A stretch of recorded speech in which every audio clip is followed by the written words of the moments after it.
Joe Rogan Podcast. Check it out. The Joe Rogan Experience. Train by day, Joe Rogan Podcast by night, all day.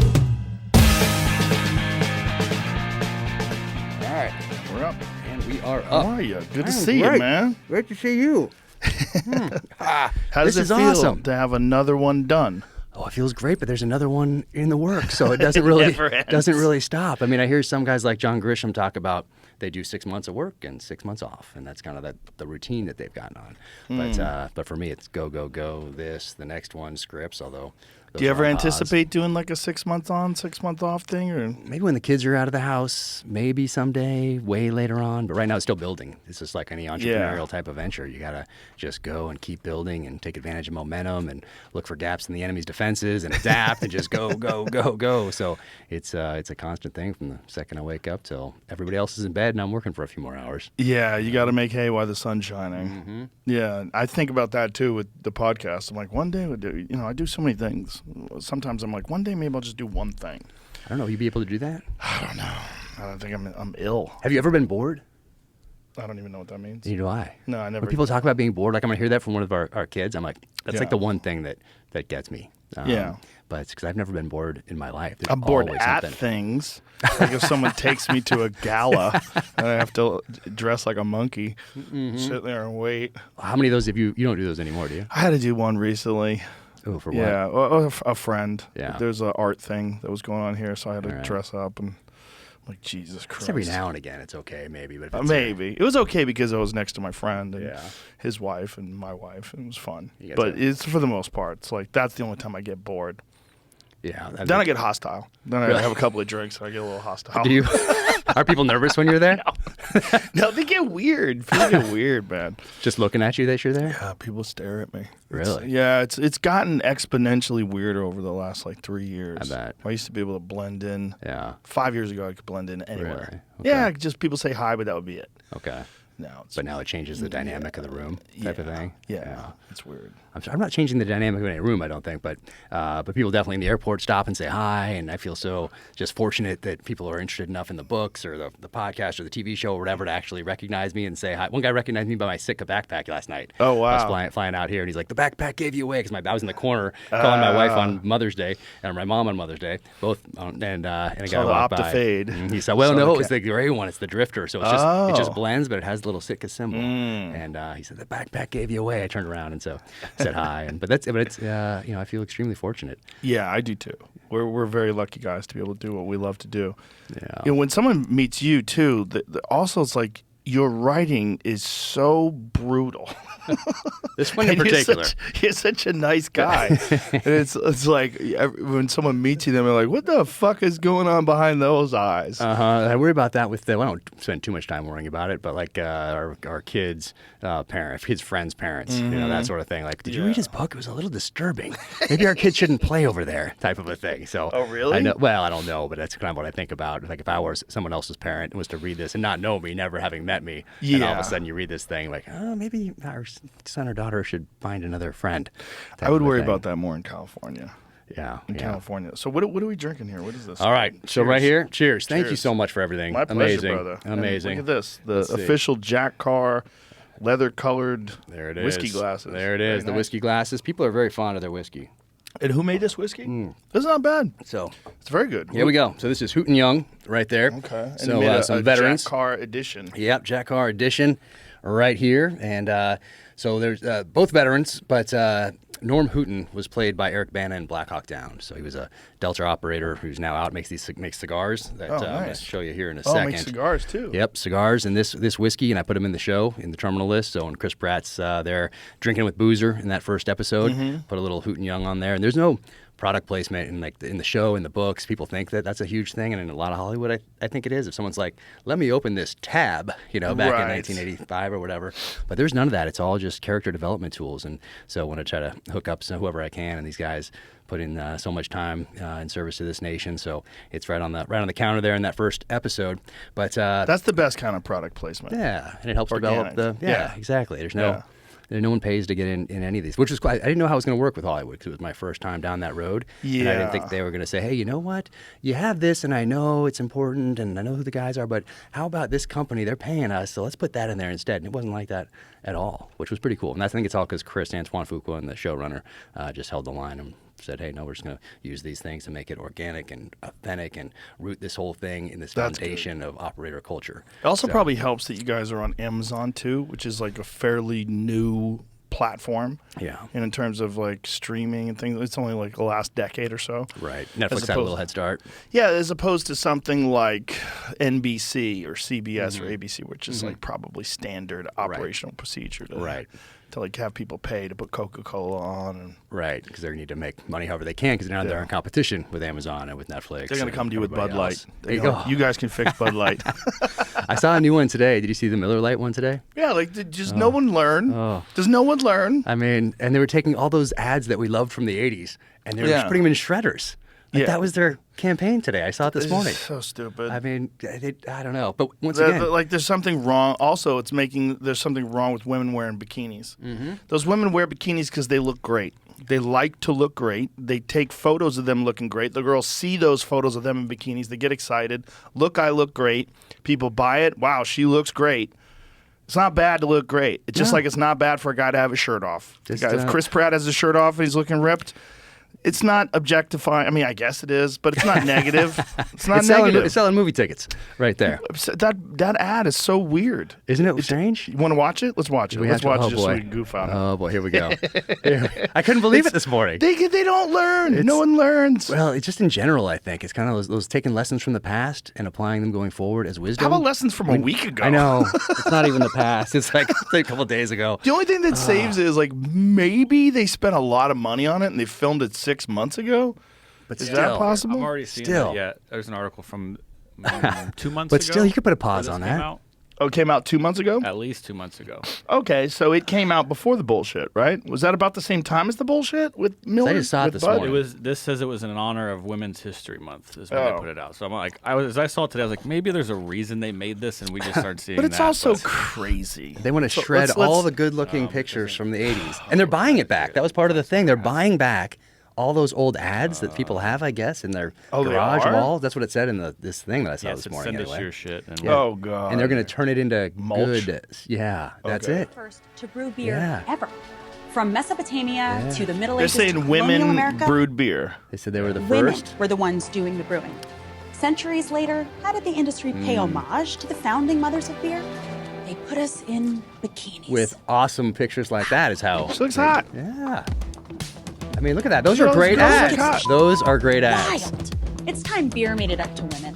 So today, Miller Lite is on a mission to clean up not just their whole beer industry. Miller Lite's on a mission to make sure no one buys their stuff. Oh my goodness. And buying it back so that they can turn it into good shit for women brewers. They're Literally. scouring the internet and buying it back. Yeah. Ladies, take it away. Because that's easy to do once you get an image up there on the internet. So what is she saying? Feed compost to dwarves. Push out beautiful fertilizer. That good Interesting. shit helps farmers grow quality hops. Yeah. Which is then donated to women brewers to make their own really good But there's definitely more shit out there. In your attic, in the garage, in your parents' basement. Send any shit you got into Miller Lite, and they'll turn that into good shit too. Oh. So here's to women, because without us, there would be no beer. Wow. Oh, God. I mean, I hate identity politics with a passion. I really do. It's pretty interesting. It's so stupid. It's that human beings made beer, okay? And some human beings look good in bikinis. It's like, what are we doing? It's crazy. Women do it. Women do it. Women do it. Like, pretty what? I'd wild. like to see a pie chart of how many women are actually involved in making beer or drinking beer. Well, now I want to hold on to all those posters from Miller Lite that I have from the 80s in my garage. I'm not turning that stuff in. It's going to be worth a lot more now. Do you have some? No. Imagine. I wish I keeping did. those. All those this years. is it. Miller Lite ads are their shit. Yeah. No, I mean, that was crazy to wake up. I mean, to see that this morning. Does paper turn into compost? Is that how it works? I mean, isn't it a bunch of chemicals and could. shit? Are they lying to us? Why would something like that just get resurfaced on like a Monday and now everyone's talking about it? Because people are angry. They're looking to be It's been out angry. for 2 months. That's what I mean. Like, it's been out for 2 months. We didn't see it before that. And I think now- the Bud Light thing was probably so overwhelming that no one paid attention to anything else. Yeah. And now that that's kind of died down, Yeah. It's all so Well, stupid. since we're on Coors Light alcohol probably and we're on all that stuff, let me do this so I don't forget, because this is pretty amazing here. I know you like cigars, and as do I. And this right here, so these cigars right here, Hoot and Young, the guys that we just talked to about this whiskey, that Jack Carr edition right there. Oh, wow, So look at the label. This is pretty cool. So what they did, they called me, and I was kind of like a million things going on, and I pick up, and they started to talk to me about this, and it gave me goosebumps. And this right here is World Trade Center steel. Whoa. Right here. Yeah. World Trade Center steel. The guys that put this together aren't just Hoot and Young, aren't just Norm Hoot, and there's some, I'm going to call them 2 Army Rangers and a Special Forces guy. But we can talk more about them. Just incredible human beings who have sacrificed so much for this nation. And so they did this, and then he kept talking to me, and he said, under these cigars, under each one right here, so if I pull one of these out, you can see that there is some dirt under each one of these right here, and it's laminated in there over the top. So there's dirt, and there's a little laminate over it, and each one of these comes from a special place. And right here, D-Day invasion, sacred sand recovered from Omaha Beach in Normandy. Right there, largest amphibious invasion in history. So they have that there. Iranian hostage crisis, April 24th, 1980, Operation Eagle Claw. So that's when they went in to try to rescue the American hostages in Iran, Tehran, and they landed at a place called Desert One. One of the refueling birds hit one of the refueling C-130s hit one of the helicopters, and there was an explosion, and people died, and they had to abort the mission. They didn't have enough helicopters to keep going, so they brought dirt back from that. There is not much dirt that they brought back, but there is some in here. And Battle of Mogadishu, October 3rd to 4th, 1993, Operation Gothic Serpent, sand smuggled from the Black Hawk Down crash site in Mogadishu, Somalia. Shit. Under there. World Trade Center attack, Operation Enduring Freedom, the steel right here, and Saddam Hussein, Operation Iraqi Freedom from March 20th, 2003. So there is dirt from some amazing dates in special operations and military history in here. And each one of these cigars, you can tell right here, has, there you go, right here, you right there. So, Wow. yeah. That's So, incredible. amazing, yeah. Hoot and Young, and then some guys that are out there at the tip of the spear that have access to this dirt from places like Operation Eagle Claw, Desert One outside of Tehran, Iran, is in here. So Wow, put that back in. Wow. We're going to save these Yeah. for some So, special occasion. there we That's go. amazing. yeah. So I was blown away. So they made one for you, made one for me, and so we're the only 2 people to have these. That's So, very cool. Yeah. Operator cigars right there, and there you are. Wow. Hoot and Young, cross tomahawks right there. Yeah, pretty amazing. Very cool. Yeah. Have you smoked one of these yet? Not yet. Just it arrived just hours before I got here. So pretty cool. That's very cool. So thank you guys, Hoot and Young, and the guys at the tip of the spear who put this together. Yeah, and then, thank you. Yeah, That's amazing. incredible. Yeah, Wow. absolutely amazing. And this stuff launches, I think today. You have to wait for the government. There's all sorts of things you have to hop through, before For they whiskey? approve. Yeah, before they approve it. And so this stuff, I think it's launching tomorrow or today when this thing launches. But so that'll be out there. And what's crazy is you have to go through these patent things. So not like trademark stuff, with attorneys and things. And there's different little categories. So you have to do subcategories if you want to patent the cross tomahawks. So I have lawyers doing all that, and part of that's whiskey.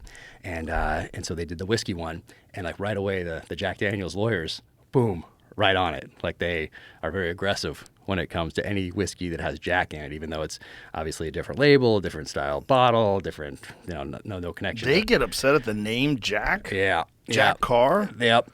Don't they just look at it and go, oh, that's the author? Well, Come on, Jack Daniels. Seriously, Jack Daniels has done so much for America's. We love you, Jack Daniels. We love Don't Jack be Daniels. cunts. I know. Seriously, but it's but they're very good. They did something with they had like a dog poop thing that was out there with Jack Daniels on it or something like that. You can look that up, but it was a big thing. I think it went to the Supreme Court recently. So, point being, they're very aggressive. We do love Jack Daniels, but their lawyers get a little aggressive and juxtapose that because while you're doing this, yeah, there it is, right there. Whiskey and poop thing dog Isn't that toy weird? meet in a trademark clash. Oh, boy. That's lawyers. That's just lawyers.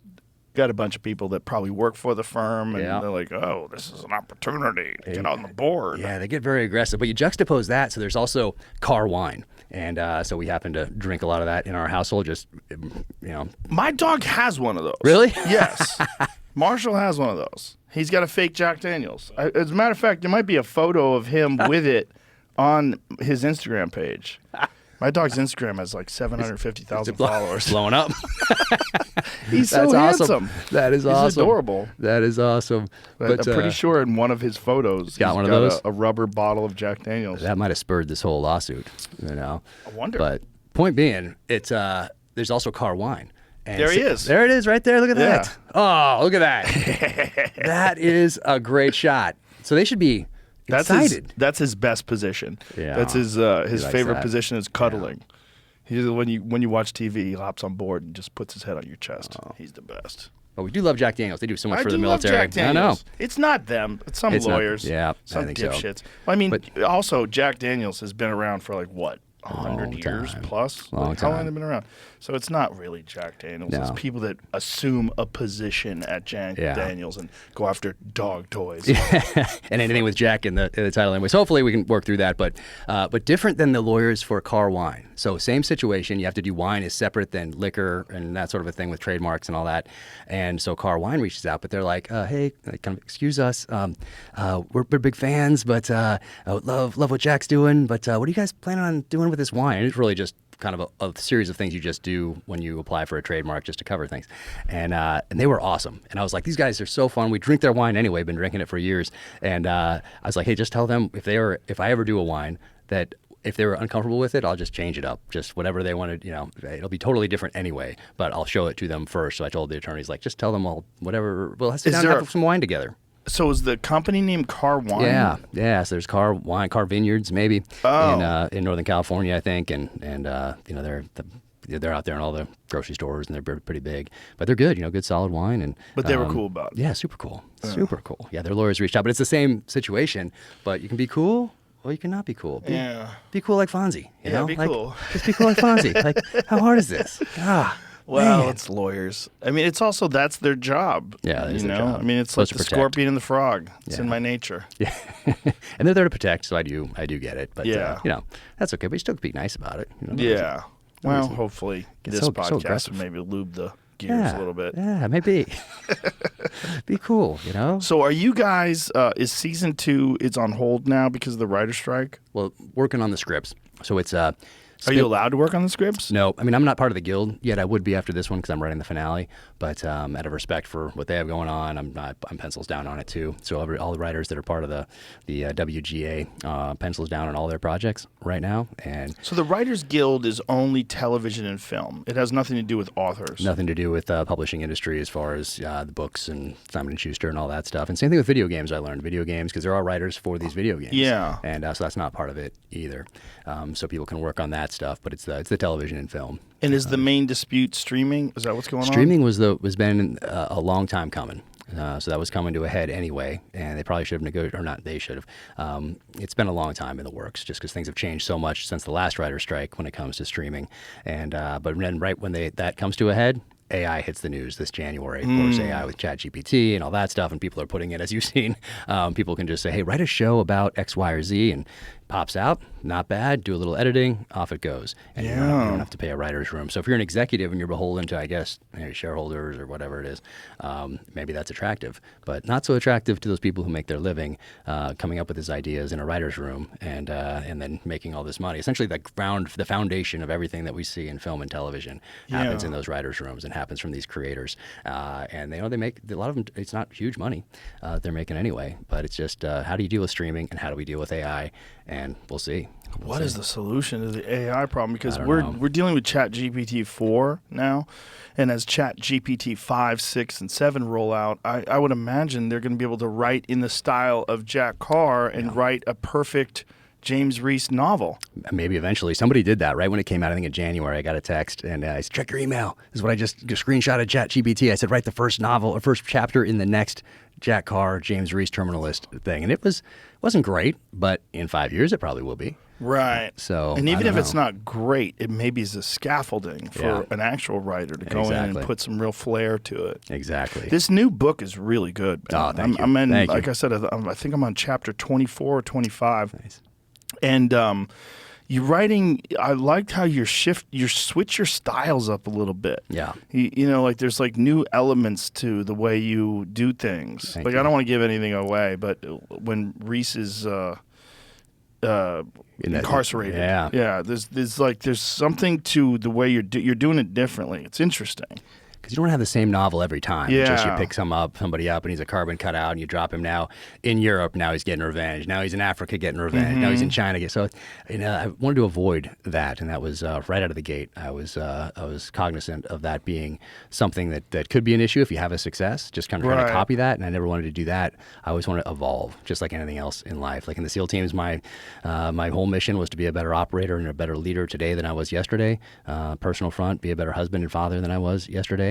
And for writing, be a better author for the next book than I was for this one. I want my next sentence to be better than the sentence before. So it's so this one, James Reese is on a journey, and that's one of the things that we have in common, just with everyone else on this planet. We're all on a journey. There's no matter your race, your religion, your socioeconomic background, you're on a journey, and you don't know how much time you have on this planet.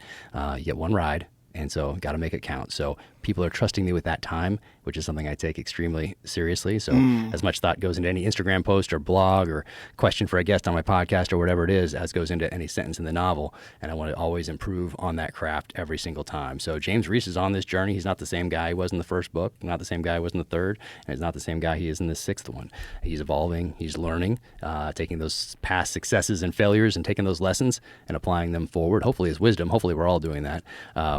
Except for Bud Light and Miller Lite, apparently. But they'll learn to. They need to read these novels, perhaps, and they're only figure out how down it's done. 21%. No big deal.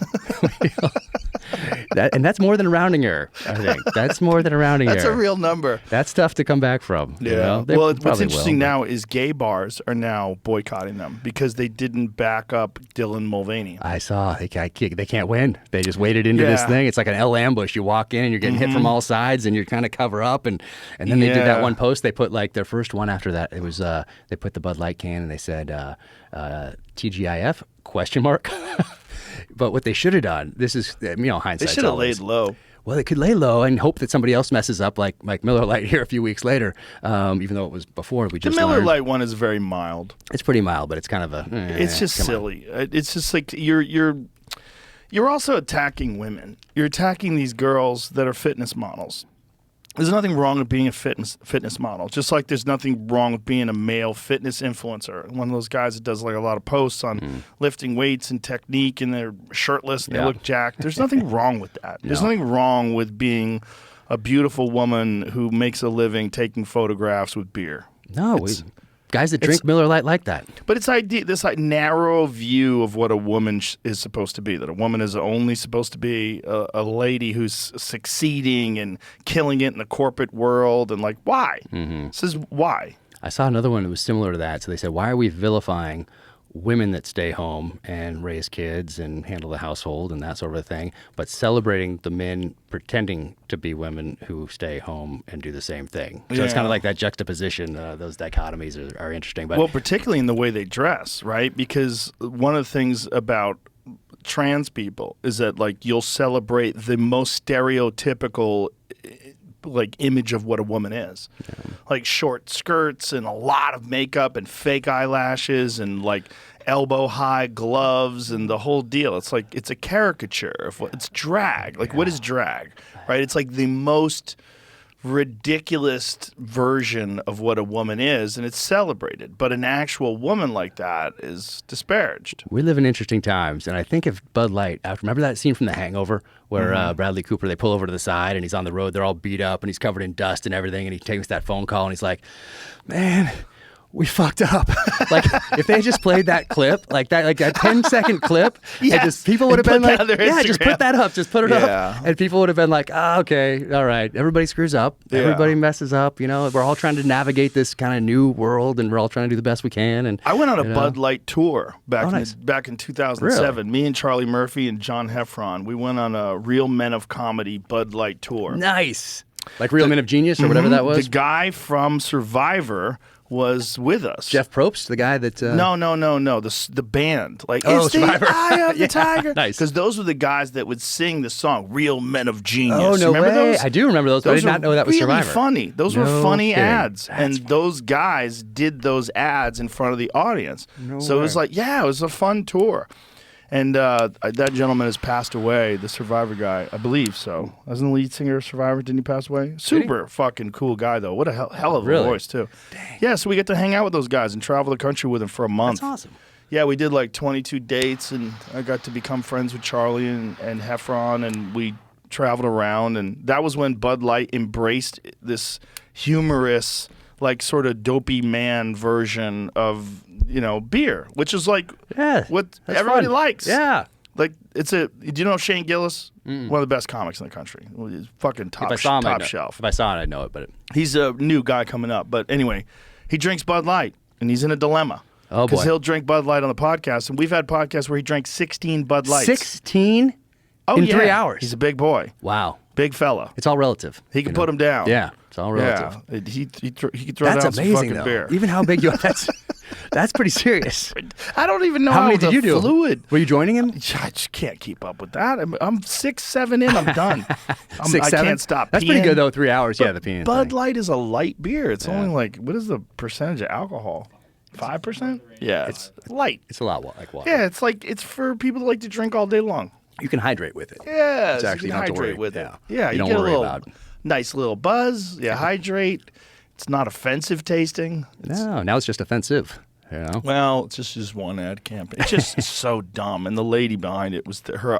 Oh, yeah. Just like talking about the fratty sense of humor. Like, what are you going to do? You're going to replace it with this fucking mentally ill person? I know. It's tough. They had a that winning. just needs attention constantly. I mean, they had a winning campaign going for decades. It worked. Yeah, you they know? should have gone back to another Real Men of Genius.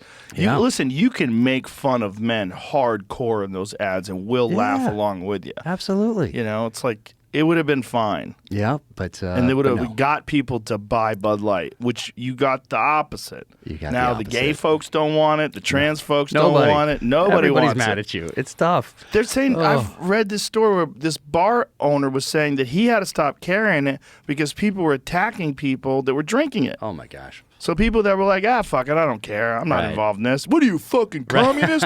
People just beating people's asses for having Bud Light. They were having fights at the bars. It's so sad. I think who are they owned by now? Aren't they owned by some international corporation at this point? I believe so. Yeah. Yeah. Are they owned by a Chinese corporation? I wouldn't be surprised. Who owns Bud Light? I think somebody in Europe. Yeah, who owns Anheuser-Busch? Let's find out who owns It's a Anheuser-Busch. European company, isn't it? Maybe. But Whenever something's bad, I blame it on China. Yeah. Like those headlights, like those lights that you got, you know? Oh, the ones from my Land Cruiser? Those actually were from China. Yeah. They would look cool. They just died. They got water in them somehow or another. Like, how do you... jeez. It's a fucking Land Cruiser. I mean, come on. How are they Yeah. not sealed? Yes, a company called InBev bought it. I've never heard of that. Well, And what's InBev? I don't know. tied to the communist I want to China- short them China's right now. party. I want to call my broker. I got a feeling this is going to keep going. Belgian multinational. Belgium. Yeah, let's manipulate some markets right now. Yeah. Well, I think you could. Let's take a break, though, and let me Yeah, make a couple calls. So we have this podcast that we do called Protect Our Parks that I do with Shane Gillis and saw Ari that. Shafir and Mark Normand, and we get hammered like most of the times. Yeah. And we're trying to figure out what's the least woke beer to drink. And Mark Normand said Colt 45, and I think he's right. Is he? Well, who owns it? We got to look it up. You don't know. I don't know, but Colt 45, like You don't know. that is the least woke advertising campaign. It at was. least. I remember growing up, those commercials were fantastic. Malt liquor. Yeah. I mean, that stuff is, what is the alcohol percentage of that? That stuff is More, brutal. more than Bud Light. Yeah, a lot more. That stuff's rough. That's not even real beer. It's No. malt liquor. 5.6. Malt liquor is? Well, Colt 45 is according Interesting. to Really? Wikipedia. What about Old Wikipedia. English? It's an old. It's a psyop. It's psychological operation. You just Right. think it is, Something else in there, maybe. but they're saving Old maybe. English That's 800 is just slightly. Well, it says it ranges from 5.9 to 8. Maybe we need. Well, I would say Canada is the wokest fucking place on earth right now. I would have said go with Canadian beer because Canadian beer is like 9%. Yeah, they have like Oh, is it? triple X stuff. Yeah, they get hammered up Oh, there. nice. Yeah. They go hard. It gets yeah, cold. have to. It gets really cold. You got to It do gets something. cold. Got to do something up there. They lock themselves in and get fucking plastered. You got to do something up there.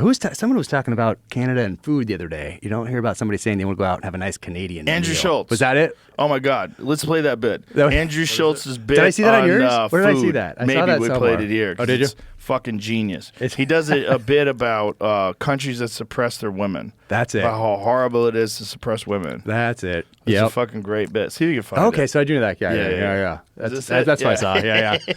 This is such a good bit. It's pretty clever. This is such a bit. There's a lot of countries in the world that treat women like shit. That's fucked up. But they got the best food. That's undeniable, right? The more a country's like, stay in the kitchen, the better the food comes out of the kitchen, right? It does. It comes out more delicious that way. Have you ever eaten food from a country where the women are equal? Oh, get the fuck. Get it away. Get away. What is that? Equality cuisine? Move it. Move. Nobody in this room has ever said, you know what we should do for dinner tonight? Canadian. Never been said. Exactly. Never once. That's it. Canada treats their women equally. Their food is fucking dog shit. It's disgusting. Canadian bacon? Kill yourself if you like Canadian bacon. What is this coaster of ham? What am I looking at? I actually like Canadian bacon. Yeah, I Canadian don't have a bacon. That problem maybe with it. wasn't been the best analogy. I there. know what he was doing Yeah. there, but it's a funny joke. It is. It's It a is. great joke. But no one has said, let's go eat Canadian. No. I mean, I don't even know what that means. I don't know what it means either. Poutine, I think is all. Poutine's good. What would I think you that's get? French, though. Yeah, that's I know, over so from what that. would That's you more get? east. Yeah. Yeah, that's Montreal. Yeah, and there are some good restaurants. in Poutine's Montreal. pretty bomb diggity. They Yeah. got smoked meat. Actually, Canada has some good food. And who's the hunter that has his place up? Is it in Montreal? Michael Hunter. Yeah. He has No, his- it's Toronto. Toronto. Okay, I have his cookbook. Antler. Yeah. Yeah. I have his cookbook. That's the guy that when the vegans were angry, he butchered a deer in front of the window. And was he on the podcast? Yes. And yes. so I've met him before as well. Super nice guy. Very nice So you don't guy. think that he would do, like, just having talked to him, like, you wouldn't think that his mind would just go there to do Yeah. that. But that was, it was pretty legit. Well, it was a smart move. Got him on the podcast. Got him famous. I mean, like, take advantage. I mean, these people are like making it uncomfortable for people to go to his business. Yeah. Just because they have an idea of what you should and shouldn't eat. And if someone confronted them, like, unless you are growing your own vegetables and you know exactly what happens, you are responsible for animal death 100%. I mean, there's a crazy video of this combine going through a field, and it goes to this patch of like I guess it's probably corn or something like that, and 13 deer run out of there. Wow. Like, you know how many of those fawns get chewed up? You know how many rabbits and you know, like, if is a life? Because I'll tell you what, you lose a lot of life for a pound of grain. Oh, yeah. No matter what, poisoning, pesticides, herbicides, like. Yeah. This idea that you're going to have some zero karma, no worry at all vegetable dinner, like, fuck off. You're not. Or just getting the things, getting your like the organic paper towels or whatever they have. You know, they have those things. Just getting those to the store. You know, grabbing them across the country. The amount of insects that hit the windshield. I mean, it depends. And Steve Rinella has that thing, right? Doesn't he have the pyramid of things like fish? Nobody cares. That whole deal. I had a post that I did on Instagram way back in the day called "The Hierarchy of Dead Animals on Social Media." That's it. So I said, like, if you catch a fish, no one's upset at you. Yeah. And then I showed a picture of me with a dead turkey, like, we're crossing into a weird Getting area, but nobody closer. cares. Yeah. And then I had a package of bear meat. Right. Just a package, Yep. just meat. It just said bear meat. And it's like, you can get away with a lot. You do it in a sneaky way. Yeah, there's bear meat. And that's okay. That was okay, right? Not too many people hating on Yeah, that the hierarchy of dead animals on social media. Yeah. When did you put May 1st, 2015? Yeah. Gosh, 8 years ago. 8 years ago. Amazing. Yeah, that was probably the last time I yesterday. hunted bears. Was it? Yeah, I haven't been up there in a while. Well, there was the pandemic, Yeah. and then you couldn't get up there for a while. Yeah. Now I'm just angry at Canada. Yeah, they invite. Yeah, it's Rivets. They've been in touch and want to try to get me up there. And It's a I'd love to crazy get spot. up there. They have so many bears up there. And anyone that thinks that somehow or another bears, like, they're a protected species, listen, go to Canada, Yeah. go to Alberta, and go wander around the woods. There are so many goddamn bears. Yeah. They have to kill bears. Like Yeah. their deer population, their moose population, all depends on it. They are overrun with bears. Yep. And No, absolutely. when we were up there, there's bear cannibalism. Yeah. John, one of the guys that was this Jonathan, one of the sons of the Rivets, he saw a bear, a male bear, the boar attacked a female, and was trying to get to her cubs. Killed one of her cubs. The female chased the bear off, and then the female ate her own cub. Wow. Yeah. Yeah. These aren't teddy bears. Yeah. They're edible monsters. Yeah. Did you post a picture of your bear at one point, and that's where the hatred? There's a lot of hate. Oh, I got a lot of hate Yeah, for that. Yeah, they Yeah, posted but it. that's the- I didn't post it. Alaskan monsters, bears go at it. What is it? Longest, most intense grizzly bear fight he's seen. Oh, You missed geez. it? No, I'm I've not guessing seen by that. your reaction, you did not see this. Then. This is It's like an May 8-minute 11th. Just a fight. few days It's ago. Crazy fight. Just a Yeah, few yeah. days ago here. This is an intense fight. Oh, I've Is not this seen new? this. Yeah, it's Oh, pretty I new. haven't seen this one. May 11th. I mean, this year. we could go into. I don't. It's Look at long. that thing. Oh my gosh. That is incredible. That's nature's cleanup crew, ladies and gentlemen. There it Anything is. that fucks up gets eaten by this 2,000-pound monster. And here comes this guy. This guy's Dude, coming. this is gonna happen dangerously close to us. Oh boy. Here we go. Look how beautiful they are. Look at the I coat know, on it is those beautiful. things. Gosh. Look at that backdrop. Yeah. People will say it's CGI. That's What a incredible. Weird life they have. Look at that. I mean, that looks pretty evenly matched at this point. Yeah, they're both the same size. I mean, it's They just bite in each other's faces. see who's been training harder. Fuck, man. Oh.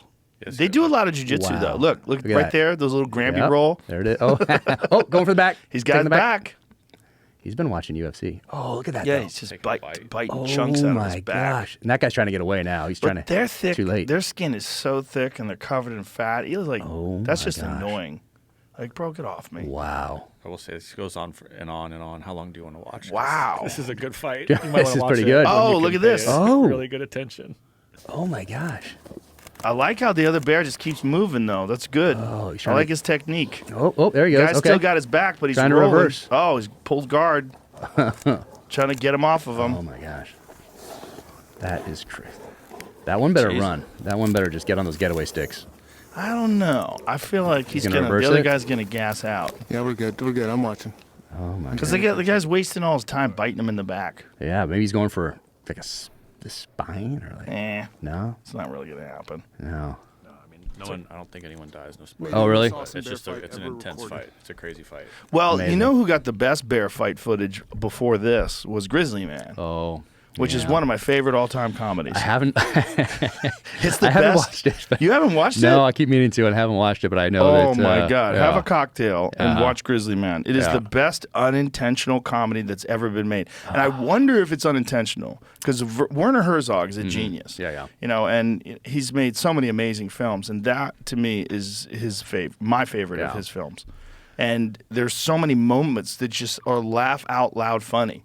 Like there's one where there's a sheriff and he's talking about like finding the body and the fact this guy was camping with him. Oh, man. And the sheriff looks at the camera and goes, "I thought he was retarded." Like, it's like the way he says it. It's just like, You know and that then there's a smash cut and like the Oh. bear guy always gets eaten by the bear. The shark guy ends up getting eaten by the shark. The rattlesnake guy Yeah. end up getting bit by the rattlesnake. what's happening with these? That's just the trailer. For For Grizzly for Grizzly Man. Man? Yeah, that poor guy. Well, Ooh. that guy was very, very sad. Oh. He was a sad guy, and he had this idea that he was protecting them. But he just doesn't even understand. He doesn't understand wildlife conservation. And That's so brutal.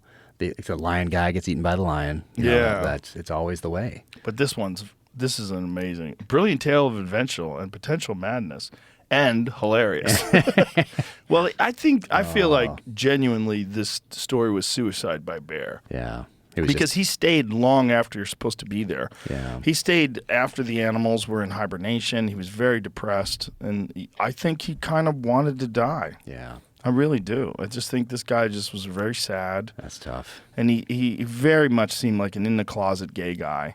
because like he said a lot of crazy shit. Like he was walking around with a camera. He goes, "I wish I was gay. If I was gay, it'd be so easy. I just find a guy and hook up, but I'm not gay." I'm like, "Are you sure?" Like it's like there's so many layers to that film. Oh, really? I'm gonna have to watch it at some point. It's great. It's a great documentary, and it highlights how majestic these animals are. They're so amazing. And delicious, too, if you get the right ones, eating the right stuff. I've never eaten a brown bear. No, I have not eaten a brown bear. But black bears are very good. If you're eating the blueberries, just munching on those blueberries. Yes. It's, I haven't had that, but Ranella says it's some of the best meat he's ever eaten. It is. What's interesting is that settlers in America in the pioneer days, they preferred bear meat and they shot deer for their skins. Oh, interesting.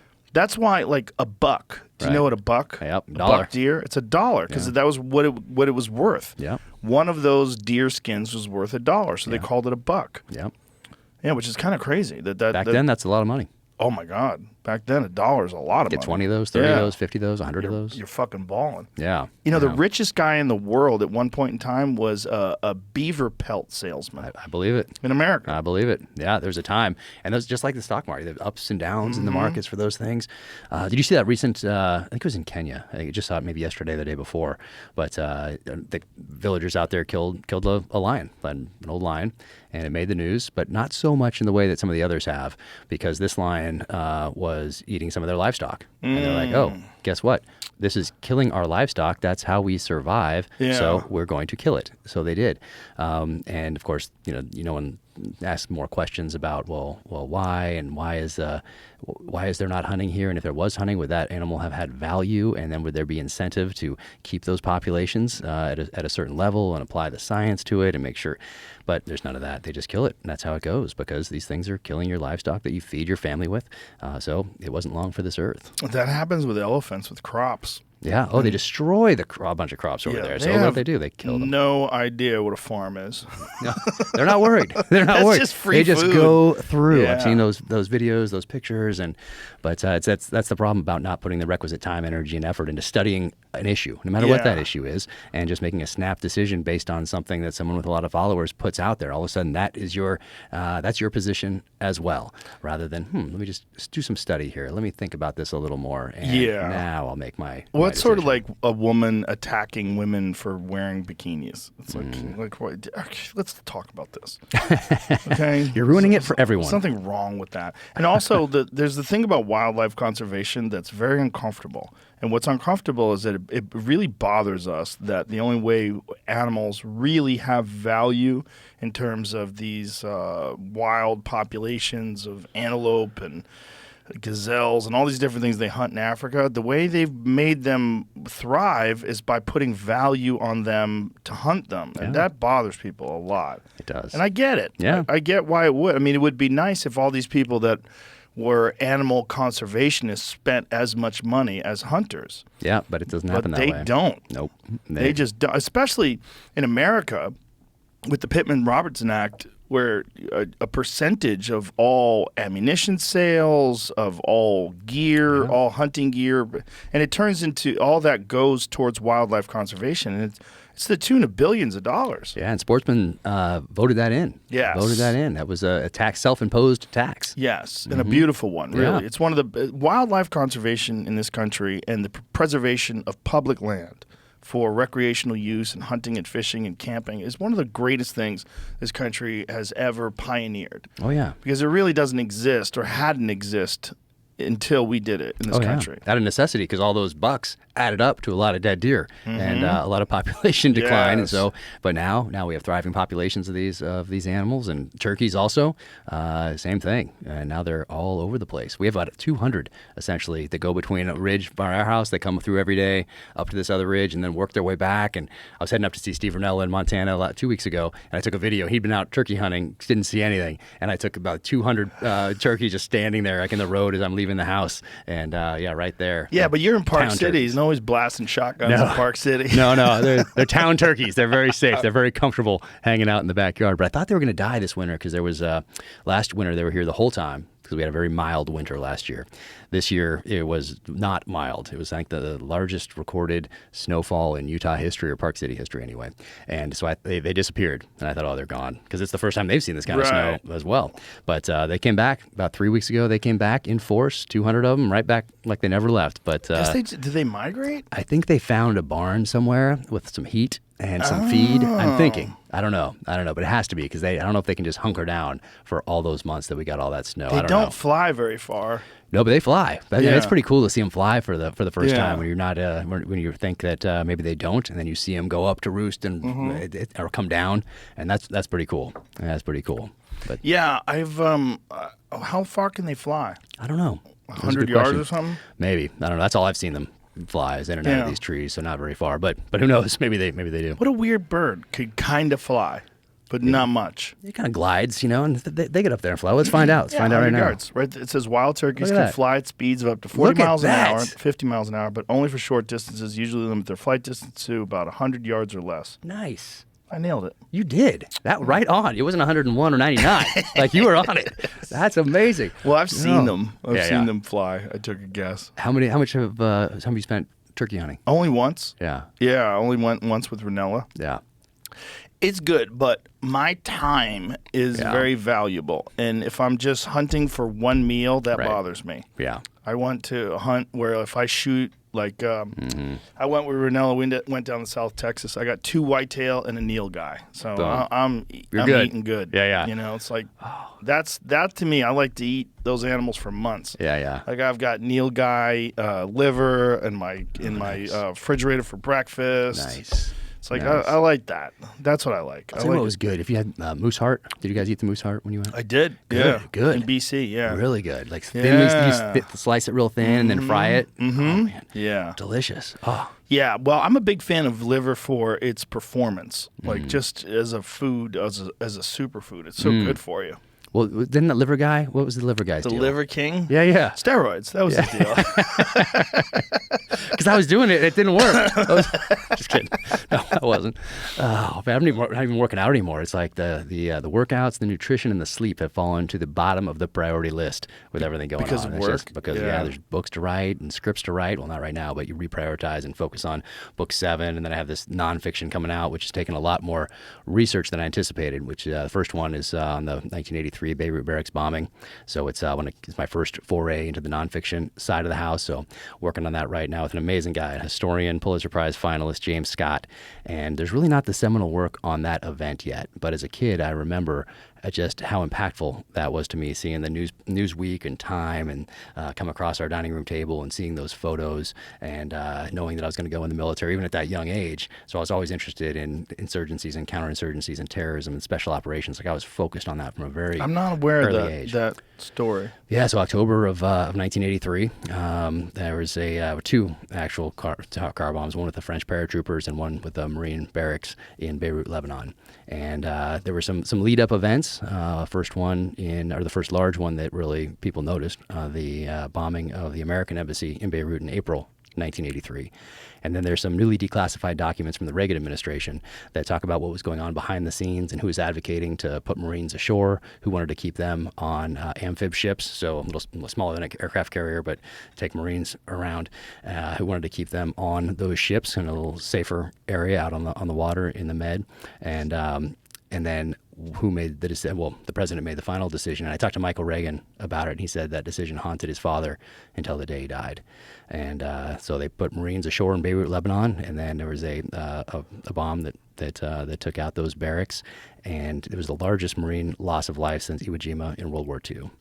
And so I'm doing this research right now. How many people died? There were 300. We can look it up exactly, so I don't mess it up by 1 or 2.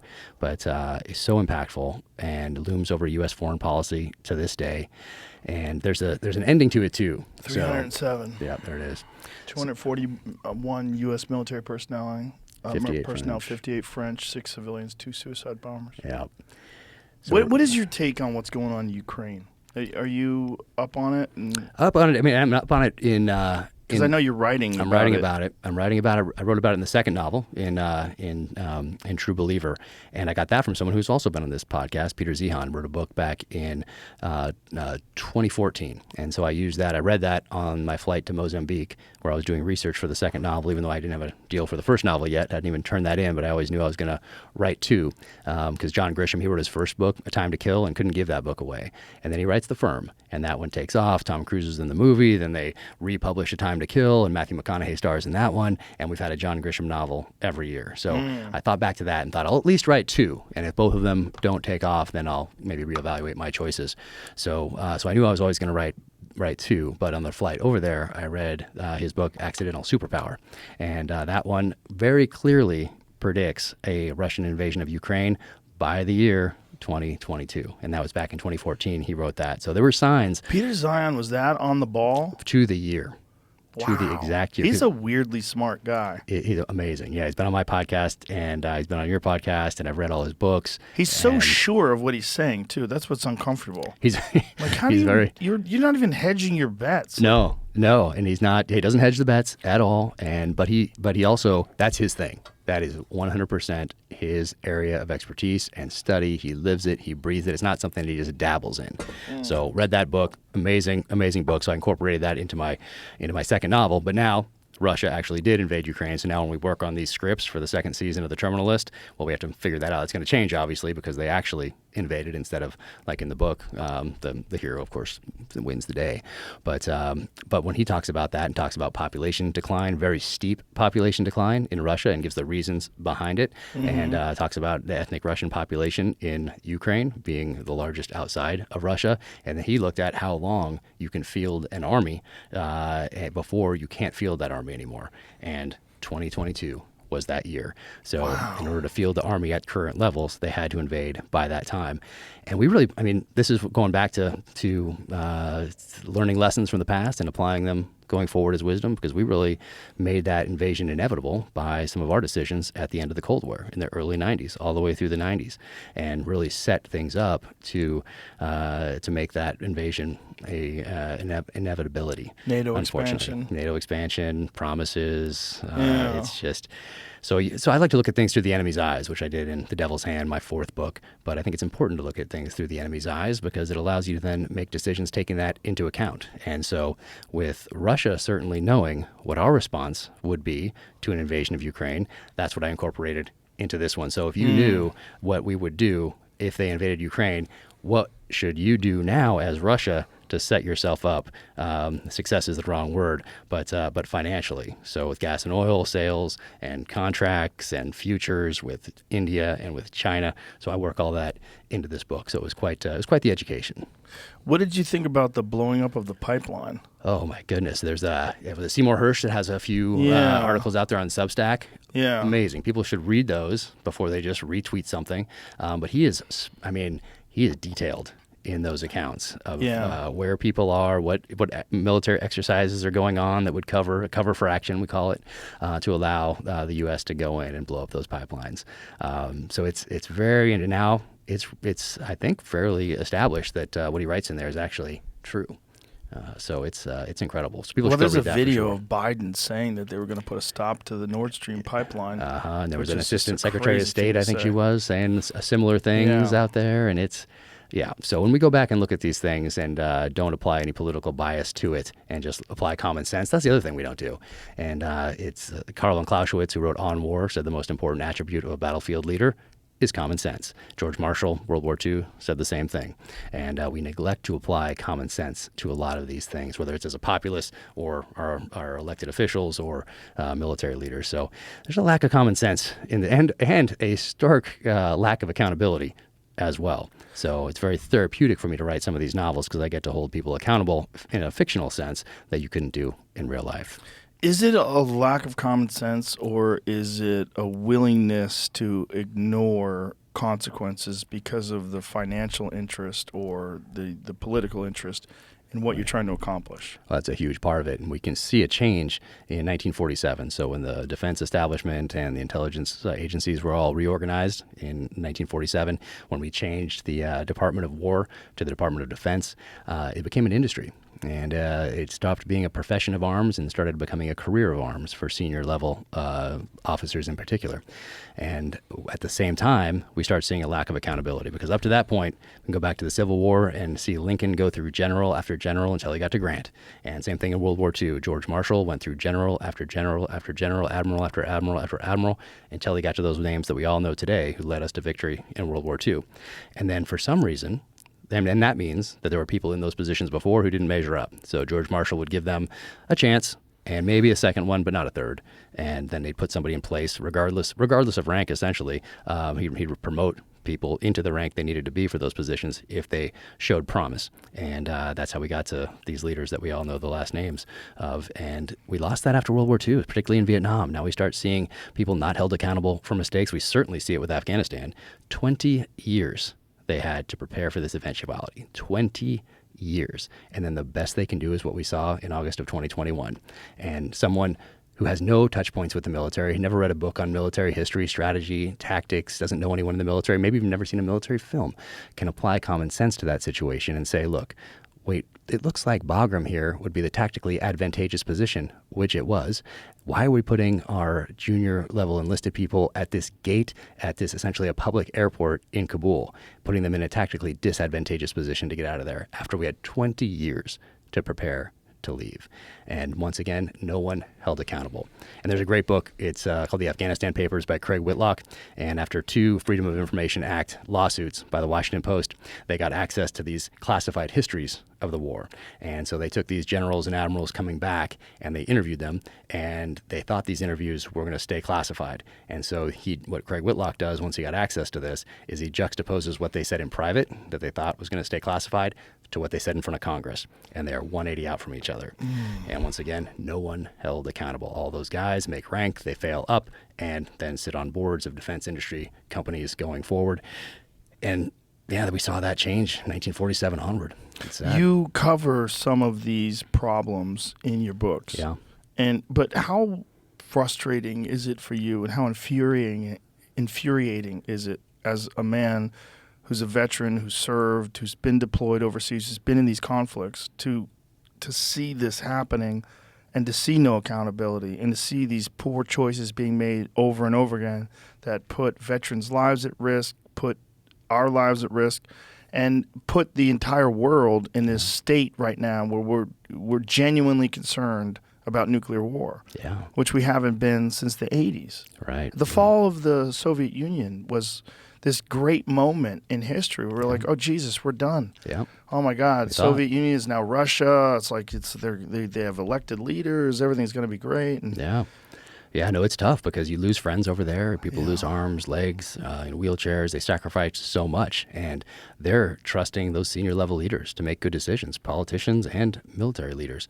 And then they see what happens over there, and so it's very natural to ask that question: Was it all worth it? What were we doing over there for all these years, for 20 years? Yeah. So it's very natural to ask that question. And for my own sanity, I just go back to taking those lessons learned and applying them going forward in a way that honors the sacrifice of those who did lose their lives, who didn't come home, or who came home changed forever because of post-traumatic stress or traumatic brain injury, missing arms and legs. And my and I hate to say hope, is that we can take those lessons and apply them to the next generation so they don't have to learn those same lessons in blood. But I guess I'm not hopeful because we have shown time and time again that we have a very difficult time doing that for some reason, and I don't know why that is, but it's extremely disheartening. And it also sets up that next generation for failure, because you have these people coming up the ranks, and they see these generals sit in front of Congress, say certain things. You can go back to every single testimony from these guys, and they all say pretty much the same thing: we're making progress. We just need more money. We need more time. And privately, what were they saying? They were saying that this is a disaster. Yeah. And you can go back and look at these. And Craig Whitlock spells it all out. He has the transcripts in there. And there's one, and I forget who it is right now, an exact time, but it's around the 2009, 2010 timeframe, where there's one senior level official who's in charge of Afghanistan. He doesn't even say anything bad. He's just kind of like, it's not going as great as we may have led you to believe. And then a few months later, he is quietly moved aside and somebody else is put in. So that tells everybody else coming up behind them that hey, if they want to get this next star and they want to sit on the board of company X, Y, or Z, they better toe this line. And it's an industry. Is that an issue where the amount of money that's involved in it now because of the military-industrial complex is almost, it's like you can't turn that back now because you've turned on that spigot. The amount of money is continuing to flow. These coffers are filling. These people are making so much money. To stop it now and to hold people accountable and to try to like put an end to this chain of failure. Mm-hmm. I mean, it's a huge bureaucracy. It's an ecosystem that includes politicians. It includes military leaders, both in uniform and just out, sitting on these boards, lobbyists, permanent Washington. It's all a part of this huge infrastructure that is moving forward. And just like any company, you got to show profits. It's just crazy that, less than 100 years ago, Eisenhower warned us about this. Mm-hmm. At the end of World War II, when he's leaving office, he warned us about it in the 50s and said there is a military-industrial complex. And the crazy thing is that speech at that time aired on television. And people, remember it. They had a sense of it. But it wasn't until the internet where you could pull up that speech at any moment you wanted to on YouTube and just play his words, which is such an incredible resource. I mean, we have access to history instantaneously in a way that's never existed before, and we seem to be learning less. I know. It's one of those dichotomies that is it's very odd. And we all thought when you could carry the internet around in your pocket with that first iPhone, I mean, you thought, when we have a discussion and someone says, no, it's this, it's this. Guess what? We don't have to argue about it. We can look it up right here. And it's going to be great because we can solve all these arguments immediately. And what did it do? Well, it just snowballed into this thing where it divides us even further rather than someone saying, oh, look, I was wrong. Oh, yeah, it says it right here. Yeah. No, it just divides us even further. And of course, advent of social media, it's a tool. And any tool can be used for productive purposes or as a weapon. And we have weaponized social media for sure to divide. And who benefits? Well, politicians that need to galvanize bases, of course, and the social media companies themselves who have lobbyists in Washington who pay a lot of money to these politicians. And it's a whole ecosystem. And so being aware of it, I think, is the first step. So for our kids, I talk about it with them. And I always ask the question, how am I being manipulated here? Which is kind of a cynical way to look at things, but you kind of have to today. And then with the advent of AI, that's a whole another side of it, like figuring out what is truth and what is not and what's been made up and what podcast is real and what's not. It's a crazy situation, but I want the kids to know that even if they're following somebody on social media, like a person, that's an advertisement for that person and their life. And you can see time and time again, beautiful families out there, and they're showing here we are in Aruba or whatever, and here we are with our Easter photo together. And then the next week there's their divorce and there's abuse and there's all that, and it's like, but this whole thing was all a farce. Isn't that crazy? Yeah, so that's an advertisement, just like a company. When I see someone doing something like that, I always assume that you're trying to sell me something. Yeah, exactly. Like, come on, why are you trying to sell me your relationship so good? Exactly. Well, how am I being manipulated right here? It's one thing, it's Mother's Day. She's such a great mom. Okay. Yeah. But how many days a week are you doing that? Right.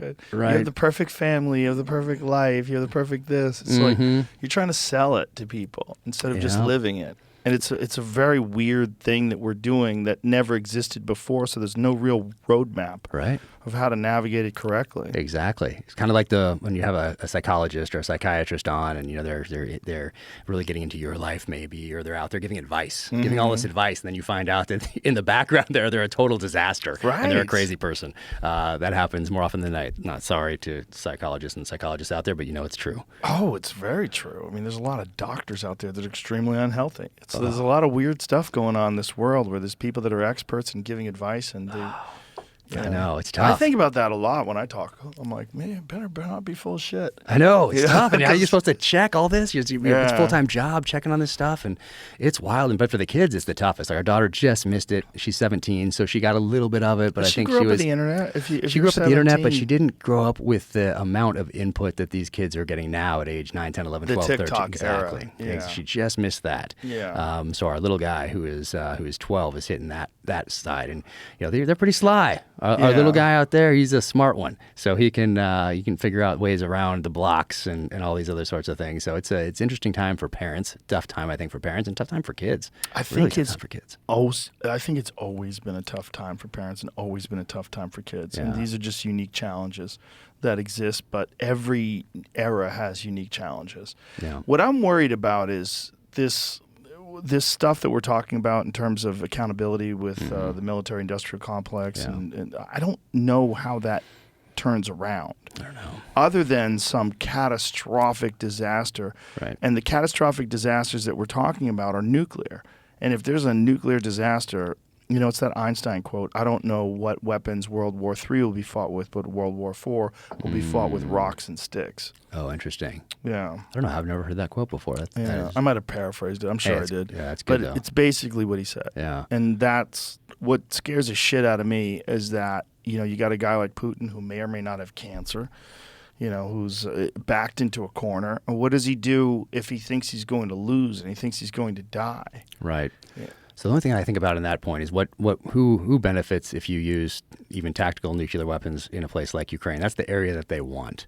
So it doesn't. When you look at it logically, maybe they can move some things around on a board and move nuclear weapons closer or farther away or that sort of a thing as kind of pieces on a chessboard. But if you want to invade a country because you want its population and because you want its food sources, then to nuke it doesn't really play in. Unless they think they're going to lose Russia. And that's with the population decline. They're essentially a few, according to Peter Zihan, they're a few generations away from same thing with China with the one-child policy. So they're in a similar situation there. Japan has a giant population collapse issue as well. Yeah. So it's tough. It's nuts. There's so many. I mean, who the fuck would want to be president?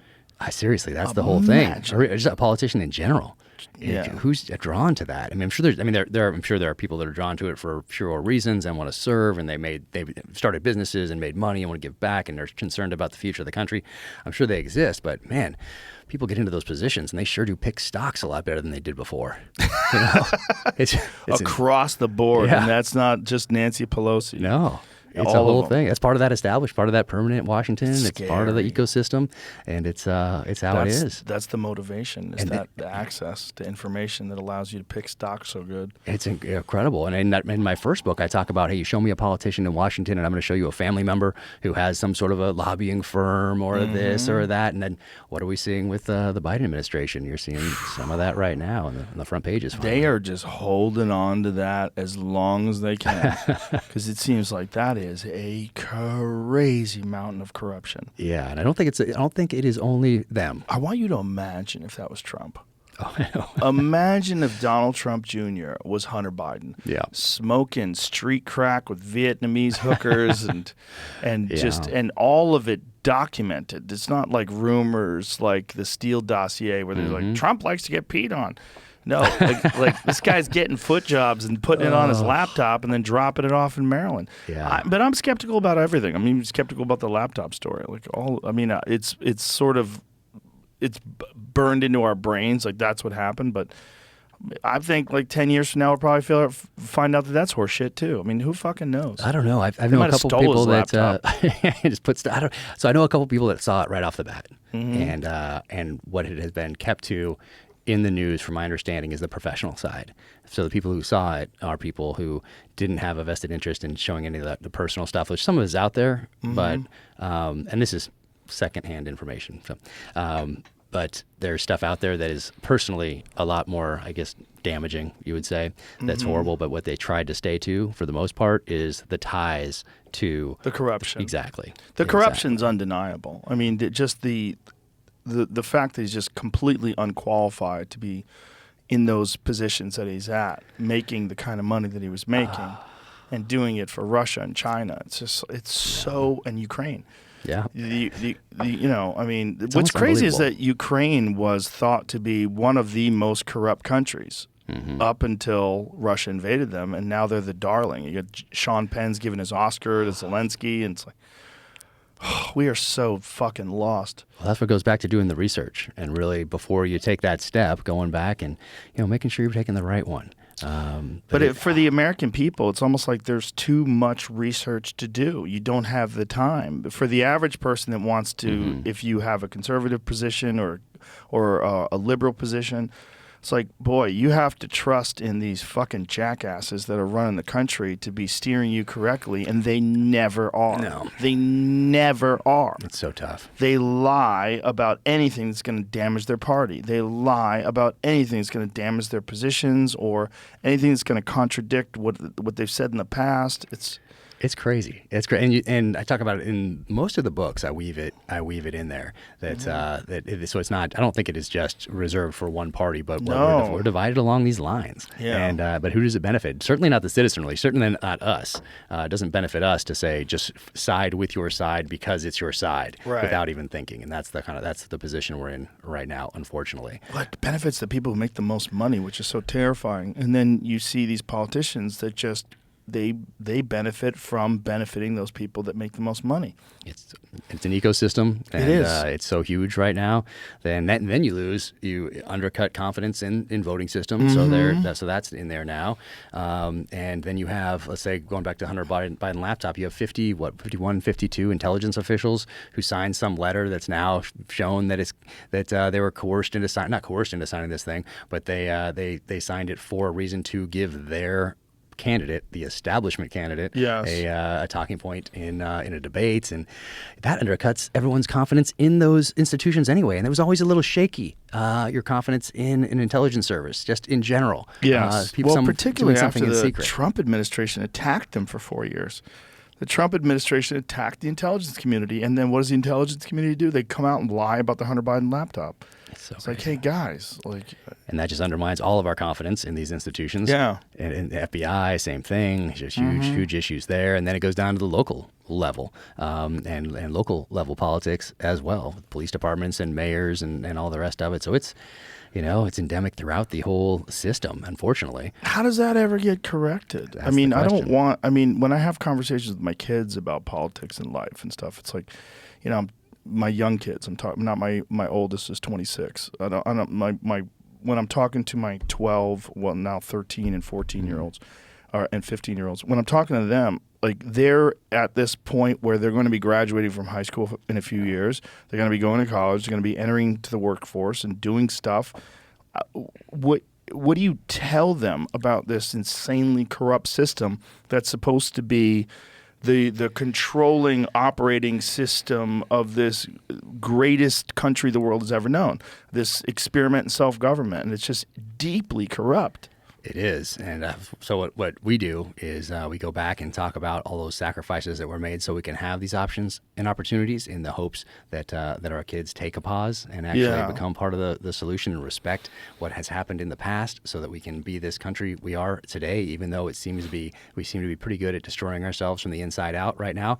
We did have a civil war, and at the end of that civil war, we did manage to come back together. So that gives me hope. Right there. Took a long ass time. It took some time. There were people that didn't want it to happen. A lot of murder in the Appalachians. And we didn't have social media. Yeah, we didn't have this tool that you could use to continue to divide. So I often wonder, after the Civil War, if we had iPhones in our pockets, and two sides, or even some other factions that wanted to continue to divide and either prolong or whatever it was, would we still have come back together? I think social media is a problem, but at least social media has this, at least with Elon on board. Elon being in control of Twitter has this self-correcting option that's built in with community notes, where, say, if you are a politician and you tweet something and a bunch of people say that is not correct at all, Twitter will put a community note on and show all the real facts. And the Biden administration has deleted tweets because they've been checked. Really? Yeah. I haven't seen it yet. So you've seen it out there, the community thing? I haven't seen it yet. I try not to follow politicians. The Biden administration they have deleted at least one that I'm aware of. I think it's been more than one, though. Really? Yeah, it's like, that's the good thing about social media as it exists. But that's why, all these people that are mad that Elon took over, you're just letting in these jackasses that were banned in the past. Like, the only answer to bad speech is better speech. The only answer to bad information is correct information.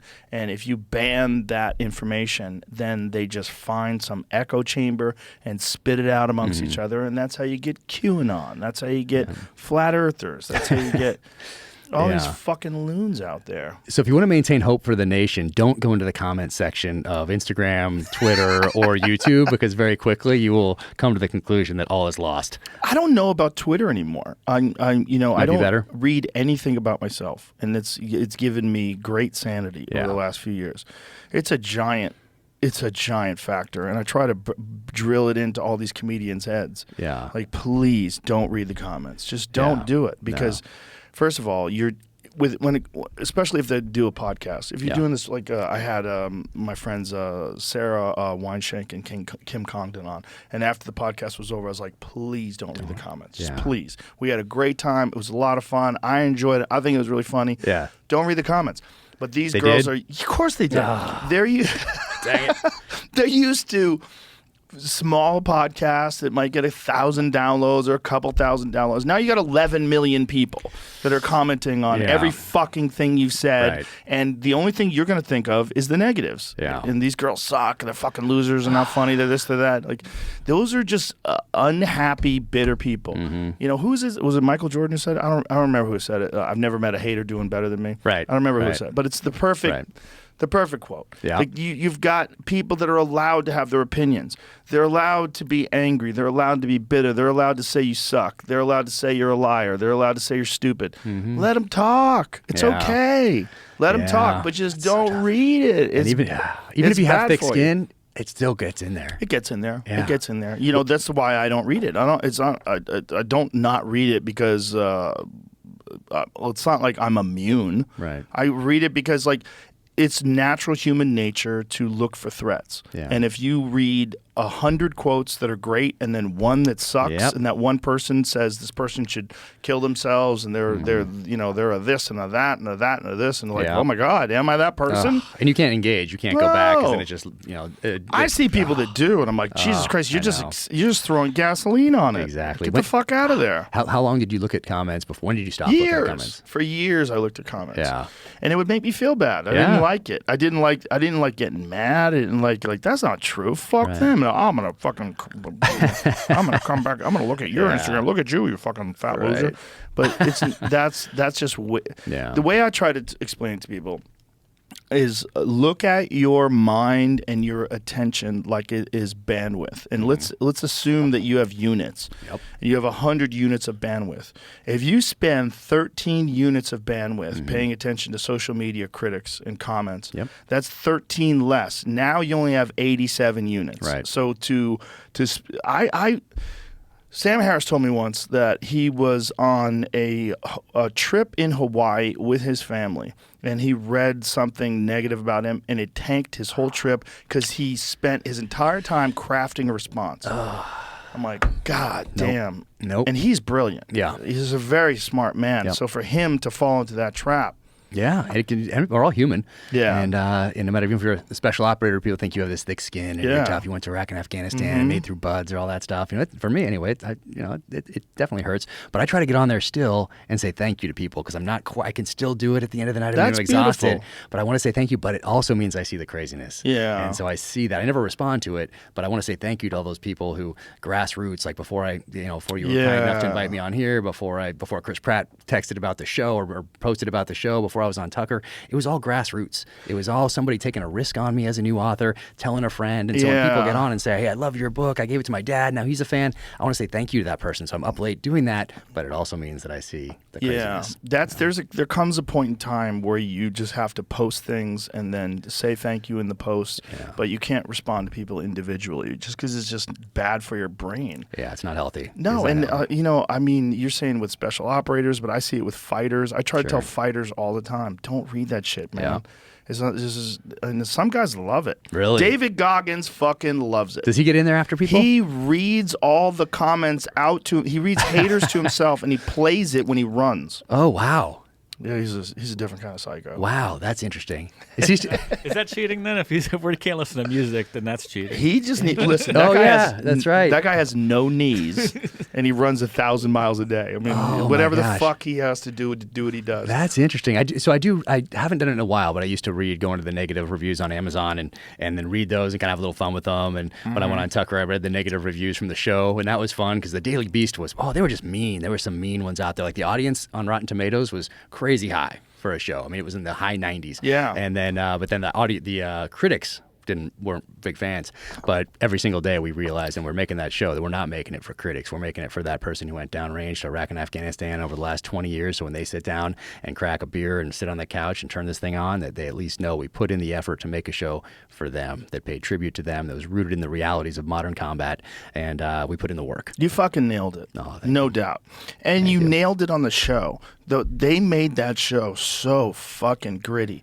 And whenever someone makes an adaptation of a very brutal novel or multiple novels like yours, you always wonder, like, oh, God, are they going to be able to really do? And they did, man. They fucking did. Yeah, that's a tribute to Chris Pratt and Antoine Fuqua, who were from the get-go. They wanted this thing. They wanted to make it for the people who went downrange. Yes. And every single day we talked about that, knowing that there's going to be Hollywood hot sauce in anything. You got to do that.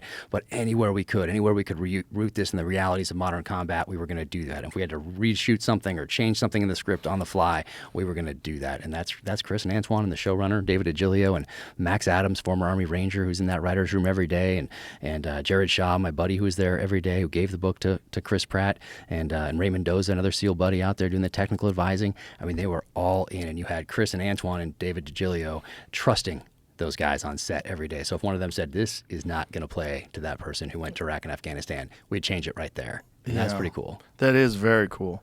And, at the end of the day, those people that were critics, they were never going to like it. They don't like that subject matter. It's not, you really, there's room for criticism, and the criticism should be reserved for people that actually understand what they're talking about. And look, something like the Daily Beast, it exists. It's okay. That's cool too. That's fine. It's cool to shit on them. Yeah, and it was fun to read it and have a good time with it on Tucker. I got so many people reaching out to me saying they love that, and we just had a little fun on a Friday reading those things, and just reading their own words back to them and having a little fun with it. So, so that's kind of a healthy way to deal with it, rather than looking at it and just trying to craft that response or like getting mad about it. Like, they're going to hate it anyway, and that's okay. That's not their thing. There's plenty of other things out there that they can love, and that's okay. We're going to make something for us here, and then that's what we're doing. We're taking that guiding principle, because I don't think Amazon will ever, none of those streaming companies will ever share their data. But they know exactly how many people watched every single show, when they changed the channel, when they got to an end of episode and didn't go to the next one. They have all that data.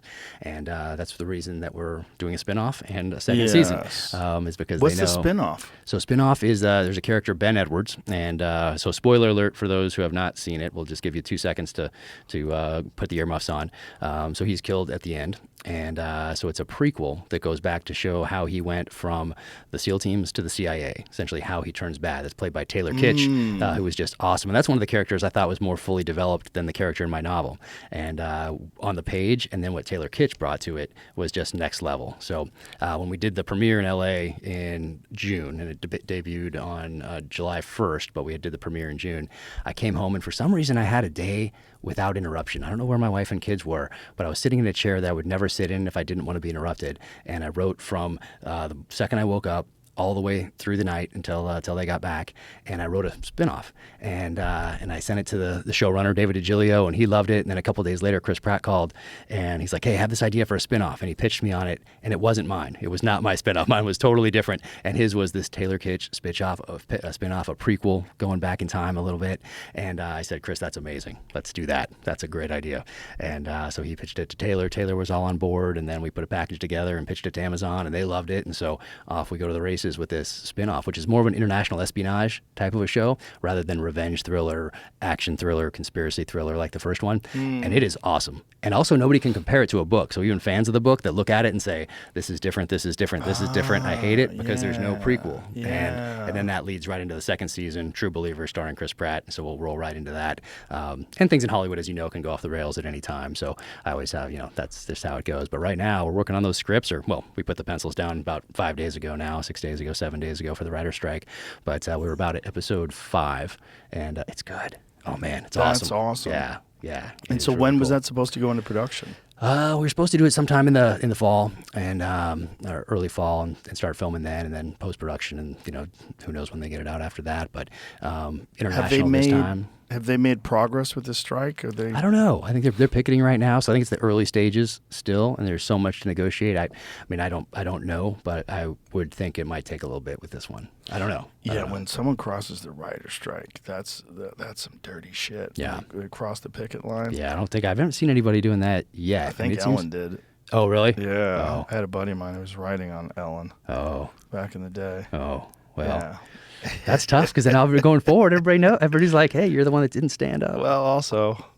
Oh, well. Everybody kind of knows now. Yeah, what she's really all about. And that's another one of those. Like, press. I'm so nice and I'm so sweet. And interesting. Yeah. Very interesting. So that's the mean behind the scenes. That's tough. That's weird when that happens. Like it happens a lot. Because people ask me about you. People ask me, and people give me things to, as you know, people probably send you things all the time. People send me stuff. Can you get this to Chris? Can you get this to Joe? Can you get this to Tucker? Type things. And you're like, so that part is kind of strange. But people always ask, what those people are like, and you are you, how could you fake this 5 days a week up on stage? There's no way. You can fake a talk show though. I guess because you have an hour, right? Well, not only that, you don't know the people.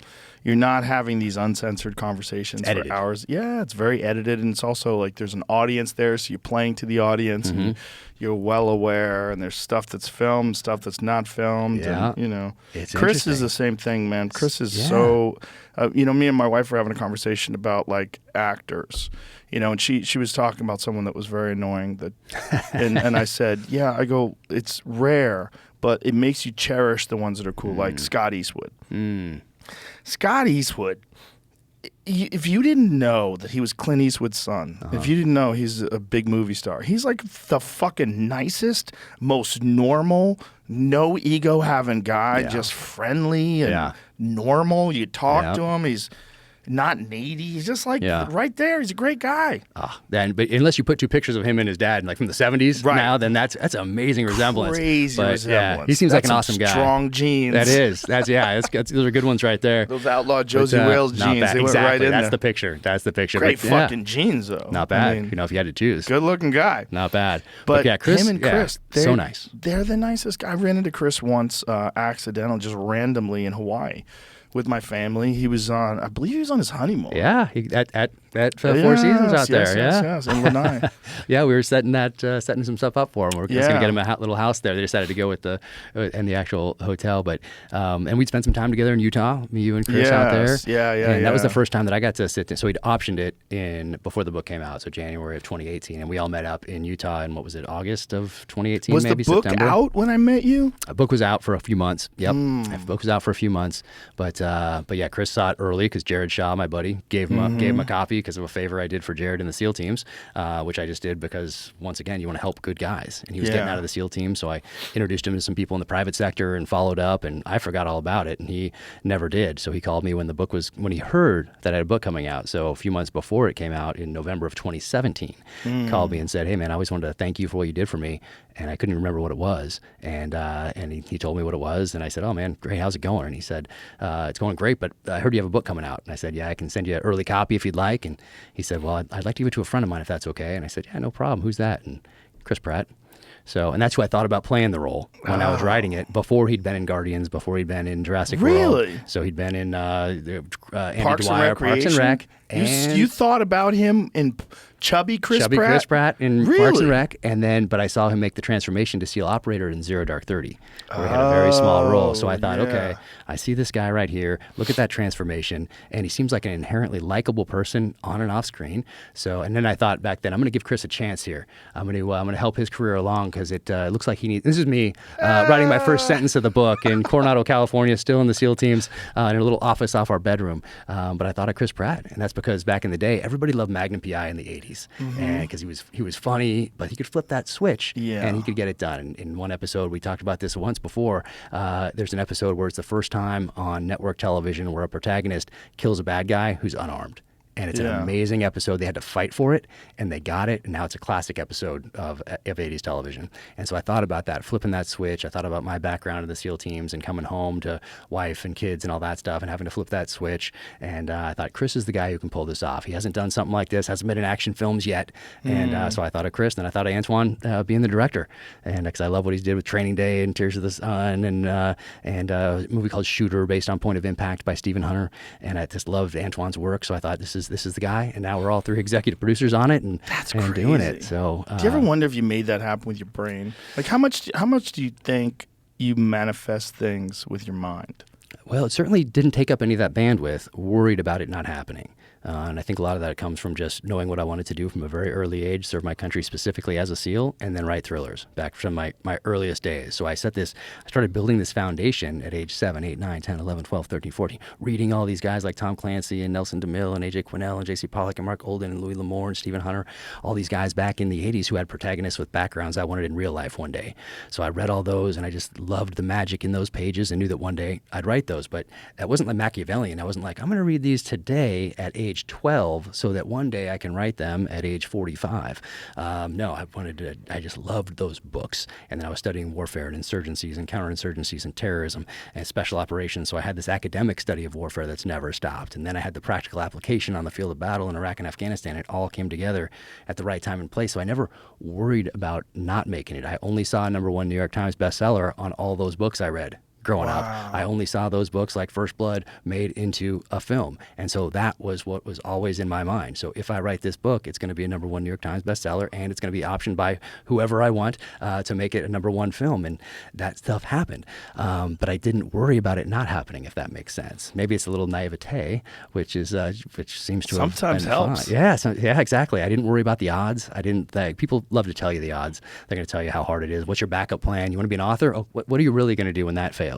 Or you want to be a SEAL? What are you going to do when you don't make it through BUD/S? Anybody says that to you, stop talking to them. Exactly. There's no benefit in thinking that way. Negative. Yeah, you got to get rid of those people. And if you do have a safety net, you might fall. Yeah. You know, you might make it, but you might fall. And there's something to that, and I don't know why. Yeah. I don't understand it. I don't understand the way reality works. Yeah, it's that bandwidth because you're worried, you're thinking about those other things. Where for me, all my heart and soul went into the book, continue to go into the books, every single sentence. And for me, writing these kind of books, I don't have to go out there and find a sniper from Ramadi in 2006. I don't have to go find somebody who was in an ambush. I can remember what it was like to be a sniper in Ramadi or what it was like to be ambushed in Baghdad in 2006. And then my protagonist gets in an ambush in Los Angeles, California. So I go back and think of the feelings and emotions associated with that event that I was in, and then I apply those completely to a fictional narrative without any filters. So I don't have to interview somebody and then have those answers get filtered through other interviews that I've done or other movies I've seen or research that I've done and then go into the page of the book. It goes right from my heart and soul right into that page. So that's pretty amazing. So I think that helped as well and made it stand out to Simon & Schuster and makes it resonate with readers and resonate to Chris and Antoine because they both loved it and wanted to be a part of it, and now they're leading the charge on it and they wanted me involved from the get-go all the way through from writing it to the being a part of the writer's room and as an advisor and then learning how that went down, doing the casting, seeing everybody that came through wanting to be in it, and then through production and post-production and then marketing and advertising and then the premiere and then negotiations for a second season and a spin-off, and being a part of all that from the inside I learned so much over the last couple of years. It was really cool. Have you thought about writing new characters? Have you thought about making a new James Reese or something similar or some complete different ecosystem, some complete different universe? Yes. So I love doing this. I absolutely love every part of the process writing this. So I'm going to write James Reese for as long as I possibly can. Do that, then have the nonfiction that I'm so passionate about with history. So that'll be coming out here in a year and a half.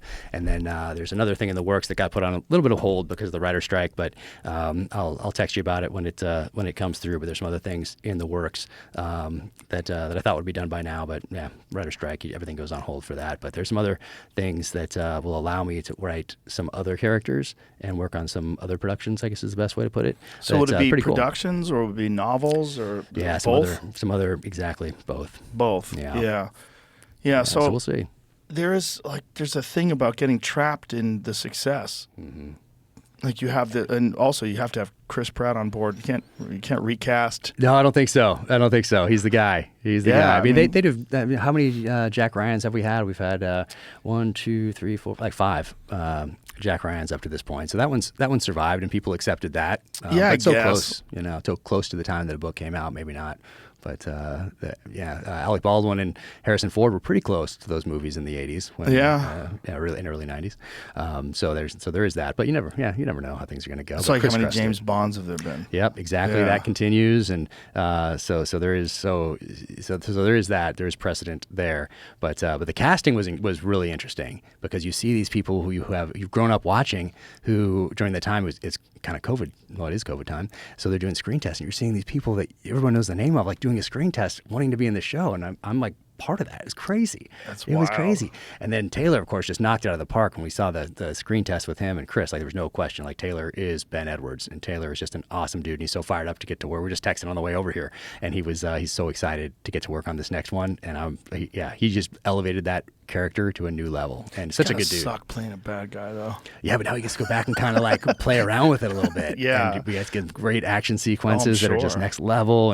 And Taylor's just such a good. He's one of those guys also. Totally normal, totally cool. You want to sit down, have a beer with him, have a whiskey with him, have a coffee with him. Yeah, they exist. Just an awesome dude. So. It's just in that world, it almost celebrates people that aren't genuine. It's strange. Yeah, it's strange. It's a pretend business. It's a business of pretending. Yeah, well, everybody in the show that I can think of. Jean Triplehorn, amazing.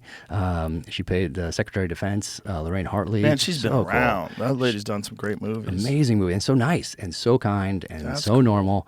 But everybody, LaMonica Garrett. Amazing. He was in 1883. Right after our show, he left and went to do 1883, and such a good dude. Just a normal dude that you just want to hang out with. We went to UFC together. Oh, We saw you at UFC in July 2nd when we went up there for the Terminal List thing. And Chris now has the blood-splattered Terminal List thing from the Octagon framed. Yeah, that's it's awesome. cool. I got a piece of it. I got a piece of the blood from that night. But he has that's right. The Terminal List sponsored the actual event. Yeah. And it was on the canvas. Yep. He's got the whole thing, and it's all covered in blood. And I have a square from it that's covered in blood. But yeah, he's got the whole banner, the whole middle part of the cage, which is pretty cool. Yeah, we shared elk camp together and hung out. He's fucking as normal as can be. If you didn't know that guy was a movie star, you would never guess it. Yep. He's a big dude too, so he's it's hard for him to blend in. I think. Yes. He's a big dude. Yeah. He's tall. He's a wrestler. Good solid guy. But everybody on that set was so cool. But it comes down to Chris and Antoine, to the leadership, and it comes down to them setting the tone at that, like Antoine at that strategic level. So up there as the director, executive producer, right there at the top, setting that tone strategically, and then Chris right there also as the tactical level inspiration for everybody on set. So everybody wanted to be there, and they're at the top of their games. And so many people came up to me on set, and they didn't have to, and they said they'd been on hundreds of sets in Hollywood, and they've never felt like this on a set before. And it was just something about it. It was inspiring. They wanted to be there, do their best work, and crush it because it was fun. It was fun to go to work. Well, there's not a lot of guys like you that wind up being successful authors. It's a very small, tiny group of people that have had the kind of real world experience that you've had and then conveyed that into fiction. Yeah, for me, it's very, very natural and very therapeutic.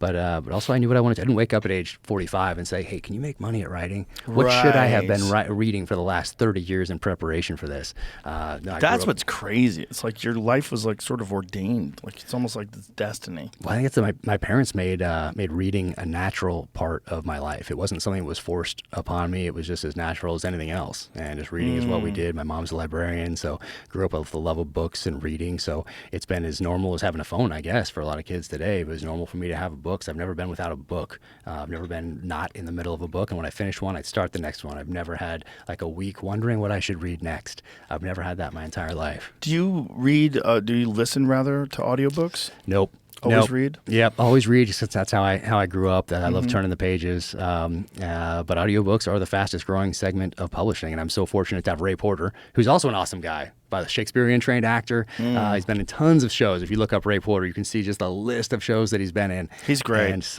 great awesome as a voiceover guy too. Yeah. It's like he does so many different accents. That's like, tough. That's I think about him now. tough. As I'm writing, I think about, well, maybe I should say that this person has some crazy accent in the first sentence so that Ray doesn't read and get halfway down the page and have to go back and then start with it again. So I do think about Ray as I'm writing and trying to make it write things that make sense for him. So that's interesting.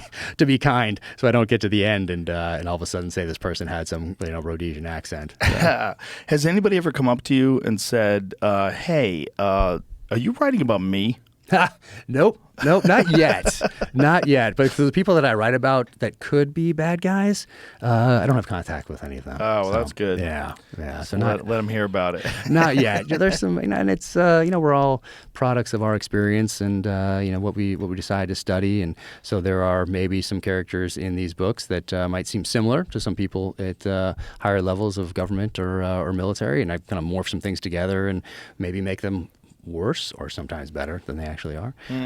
So yeah, we're a product of our environments and the education we choose to give ourselves these days and what we pay attention to and our life experience. So all that ends up in these pages. So yeah, no one's come up yet though and been upset about it. What about one of the things that you deal with is like some very, very corrupt and evil people that are involved in military. Yeah. That are in management positions and executive positions that fuck over soldiers. Yeah. Like have you encountered that in real life, or is that just your knowledge of that? Well, we all saw it with Afghanistan, so so there is that. You see the process of people sitting on these boards after their time in uniform and then approving gigantic contracts for these companies that in positions that they were just in prior, where they had that chance to approve, and now they're on this board. So that's just a part of it. And then I saw people get scapegoated for certain things in the military to protect others higher up the chain. And, that's just kind of how it goes. I think it's any big bureaucracy, really. But I think it's been a part of just the human experience from the beginning of time, just like violence. What I do hear from people is the violence part. Some people like that, and like is probably the wrong word, but they recognize that violence has been a part of the human condition from the beginning of time, and they like that I don't pull any punches in the pages of these things. Some people hate it. They like a sanitized version of violence, and there's plenty of that out there, and that's not me. So for me, it's all about the story, and I never look at let's say reviews, talking about negative comments before. I never think about, what's selling right now, or I've never had even my publisher, and I didn't know going in like what was going to happen with agents and publishers, and if they were going to say, okay, we have this, next time can you lay off on this, or can you do this a little more because this is selling right now? Yeah. Or never even a hint. I've had complete creative control on that side, which is different than screenwriting, because in screenwriting you have a team. And all those scripts and outlines, they go all the way up to the top of Amazon and back down with notes, and then you incorporate those, or you argue and come to some sort of an agreement or whatever it might be. But team-oriented on this side, only me on this side. And I love that my publisher and agent have never hinted at doing anything differently, because if it fails, it's all on me. I can't say, man, I knew I shouldn't have listened to my agent, or I shouldn't. And my only vision of agents is it was Californication and Entourage. Like I had no idea. I didn't know any agents. So that's what I thought agents were, and that's not my agent, and she doesn't give any input into what I do. That's very fortunate. Is it different than that in most people's experience? Like, how many agents have you had over the years? I've had a few agents, but I've had the same manager since I was an open micer. Do you have to have an agent now, or is it just a manager? Yeah, I mean, I don't have to, I guess. I probably could do everything with a manager, but I've had the same agent since 2007, and I've had the same manager since 1991. Oh, wow. Yeah. No kidding. Yeah. Wow. Yeah, my manager found me when I was a beginner. No. When did you get to L.A.? 94. 94. Oh, geez. So before. Yeah. That's wild. Yeah. No way. Are they an LA-based person, or are they New York-based? Okay. Yeah. And still with one of them's LA-based, one of them's New York-based. But yeah, I've had the same people forever, and fortunately, they get me.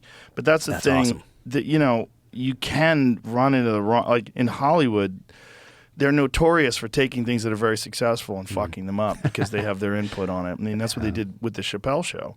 When Dave Chappelle was on top of the world. Yeah. The executives at Comedy Central fucked that whole thing up. Really? Yeah, they were telling him do this and do that, and you can do this, and stop saying this, and stop doing that. And he was like, fuck this. And he went to Africa and quit the show. I remember. He was famous and didn't do stand-up for years for money. Like literally would show up in Seattle. He would bring a microphone and like a portable speaker and just do stand-up in the park. No way. I didn't know that part. I remember when he quit the show and went to Africa and came back, and it seemed like he was gone for a decade almost. He was gone for a long time, and he just was thinking about things, and trying to figure out what he was doing, and just didn't. I mean, the kind of integrity that he had to walk away from. I think it was like $50 million. Crazy. At the time, was it like a record-setting type of a deal? Record-setting, giant. It was the biggest show on cable. It was huge, and it only did 2 seasons. It's to this day, I think, the best sketch comedy show that's ever been made. And he walked away from it because they fucked it up. Man. If they just left him alone, if they were smart, they're like, have fun. Right. Like what they do at South Park. Just, we'll leave let you it go. alone. Yeah. Go have a good time. You There'll know what be- you're doing. There'll be some controversy every now and again, but Of course. that's just how it goes. But controversy with who? People that weren't fans anyway? Right. I mean, it was Right. so funny. The bottom line was it was really, really, really funny, and they came in and they made it no fun. Yeah. Our And little they- guy just got into it. He's watching them all right now. So good. Clayton Bigsby, the blind white supremacist that doesn't know he's black. The whole thing is genius. I mean, the whole thing. Yeah. And it's Oh, so yeah. different also. It's also so different. It's not safe. So good. you know? No. It's so good. Which is But fantastic. they wanted to safeten it up a little bit, and they started fucking with him and talking to him about it, and it just felt awful. And he's a man of integrity, and he just said, "Fuck this." Man. But they ruined it. The executives ruined the greatest sketch comedy show of all time, and they got one of the greatest comedians that's ever walked the face of the earth to walk away from his own show. Wow. Yeah. Amazing. They can fuck it up. Yeah. They can get in there, And And what a genius. I mean, his stuff. Oh my gosh. It's Yeah. just so great. It's so No, fantastic. he's awesome. He was out here week one, the second week that we were open at the mothership. He came by, awesome. and he christened the little room. Oh, it's so Yeah, awesome. our- That our- mother, it looks so amazing. It's I pretty mean, everybody badass. listening to this has obviously watched the video and seen that drone go in those doors and take the tour of that whole place right before the day you opened, I think it was. With that and rant, the Bill Burr rant, which is like the perfect rant to have over it. So great. Perfect. That guy, I Yeah. love listening to that guy. It's so funny. Yeah, Oh. and that rant was just so perfect for that video and what we're trying to do. Yeah, you guys And are crushing. It's turned Austin into like the comedy capital of the country. It's amazing. It's I remember you telling me about it beforehand, and I was like, oh, yeah, you came to the right place. When you left LA, I remember you looking at a couple different places, and I think you chose, I know, you chose the right spot to come, and then to build this, what you've built here is so inspiring and so cool. But that one, when I saw that video, I was like, oh, because you told me about it like a year in advance, a year and a half, whatever it was, and I was so excited when I saw that video, and I texted you about it, and that was just awesome. I'm just so fired up that is here. I mean, it's a destination. You made this a destination for comedy. Yeah, it's pretty cool. It's pretty cool. It's almost surreal. Like Yeah. when we're there, Tony Hinchcliffe and I, we're there sometimes. We just go, how the fuck did we do this? Seriously. I can't believe we did this. Like Yeah. it really worked. And it was such a weird gamble because you had to leave. I left LA in the middle of this Spotify deal, this enormous deal, and they were like, "What the fuck are you doing? You're going to go to Texas? How are you going to get guests? How are you going to do that?" It was like there's so much to it. Like, how do you do this? But I was like, I just like I have a compass. Like it's like that way, go that way. And Have you always had that? Yeah. I'm a risk taker. Like when I feel like something is the thing to do, you should take a risk. Yeah, you have to. Yeah, I think that's a giant component for success. You cannot play safe. No. And there's sometimes where it seems counterintuitive, and other people are going to think it's a terrible idea, and you got to not listen to them. Yeah. You got to be able to just jump on it.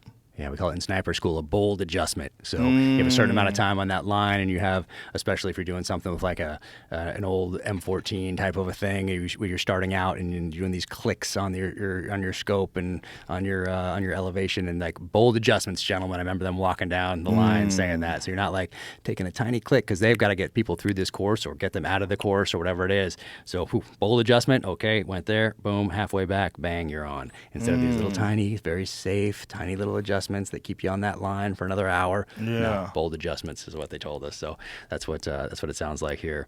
And yeah, man, it's awesome. I can't wait to go and check it out. It's I think it sounds crazy, but I think the universe rewards that.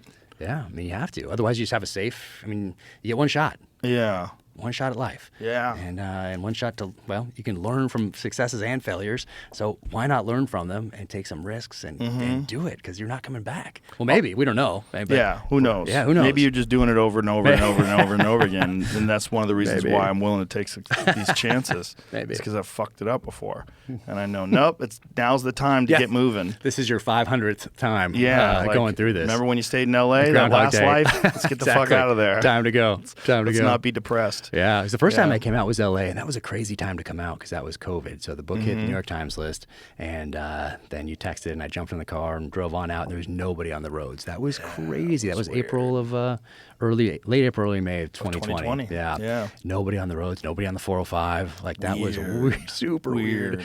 Yeah, and then we got to talk about COVID on the thing, and I remember it was still a time when the Wuhan lab was conspiracy theory stuff. Oh yeah. And I remember we talked about it. I didn't put it as eloquently as Jon Stewart did when he talked about the Wuhan lab coronavirus thing and the Hershey, the bit where he does on, hey, if there's an outbreak of chocolatey goodness in Hershey, Pennsylvania, you might want to look at the chocolate factory. Like that was genius, but we did talk about it. And at the time, that was conspiracy theory craziness. And I was like, well, there is a lab there. So if I was a detective in any big city in the United States, I'd probably call that a clue. Well, you'd want to look into it. You should look into it. And also, how did that become a conspiracy theory?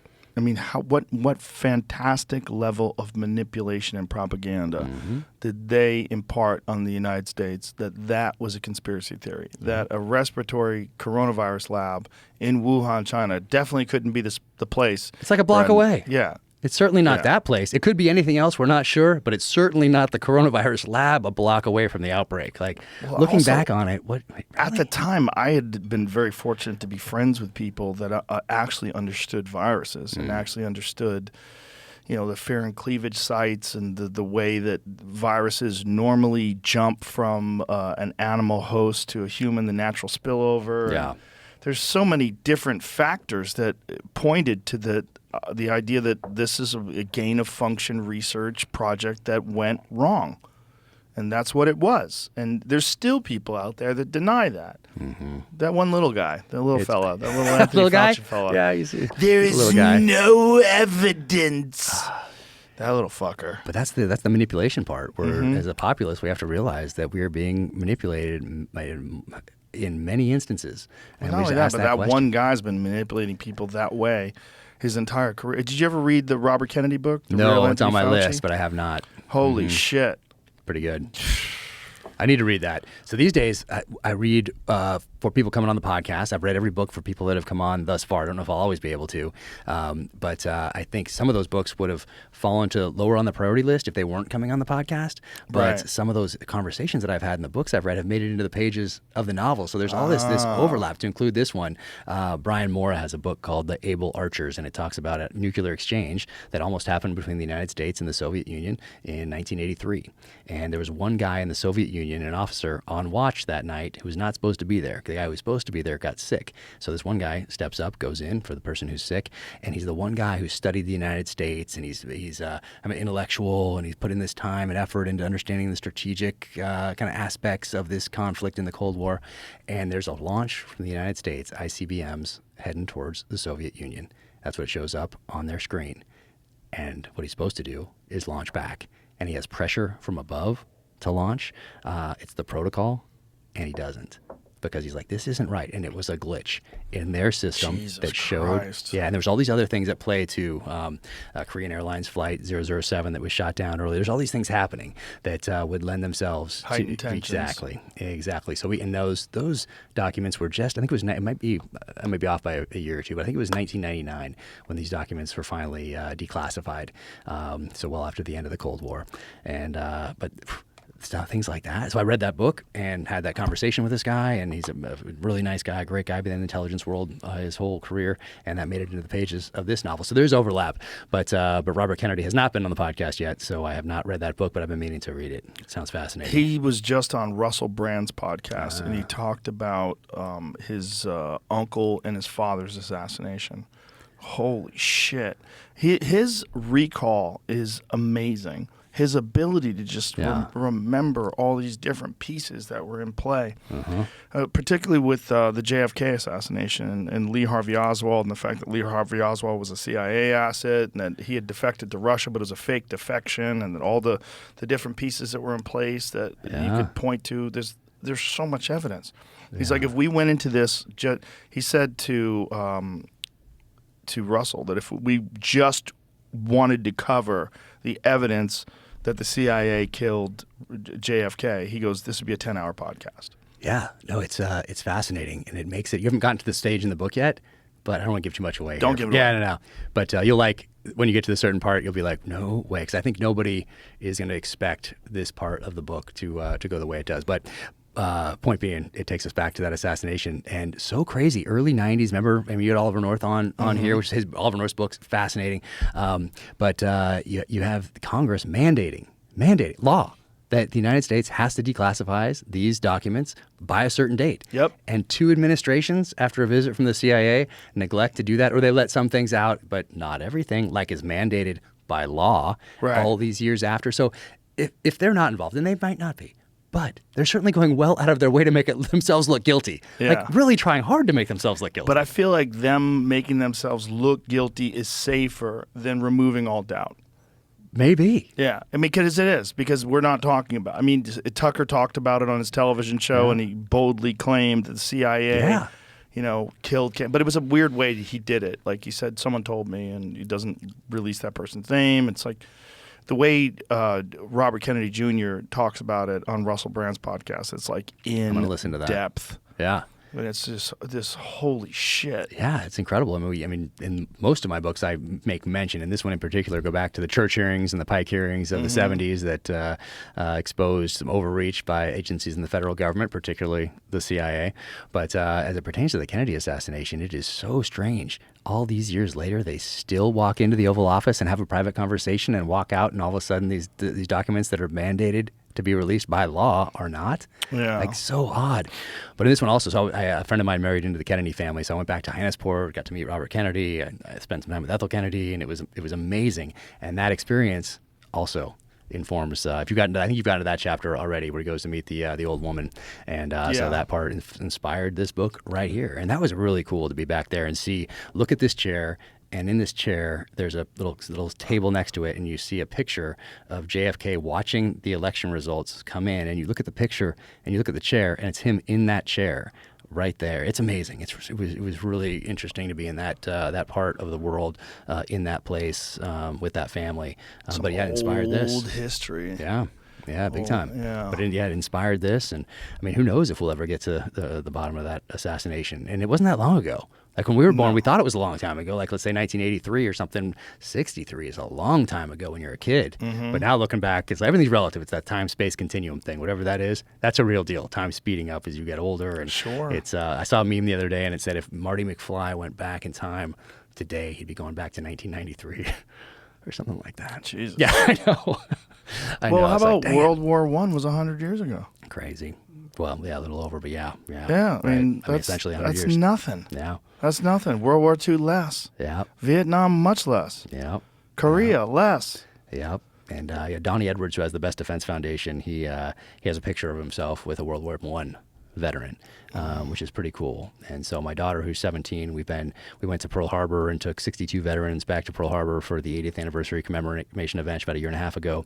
Last June, we went to Normandy. So she's on Normandy with somebody who is the first out of his landing craft storming the beach. And she's there on this beach with him. And he's 100 years old right now, hearing that story from him. And I'm getting pictures of them talking together. And so one day she'll say, I have a picture with a World War II veteran.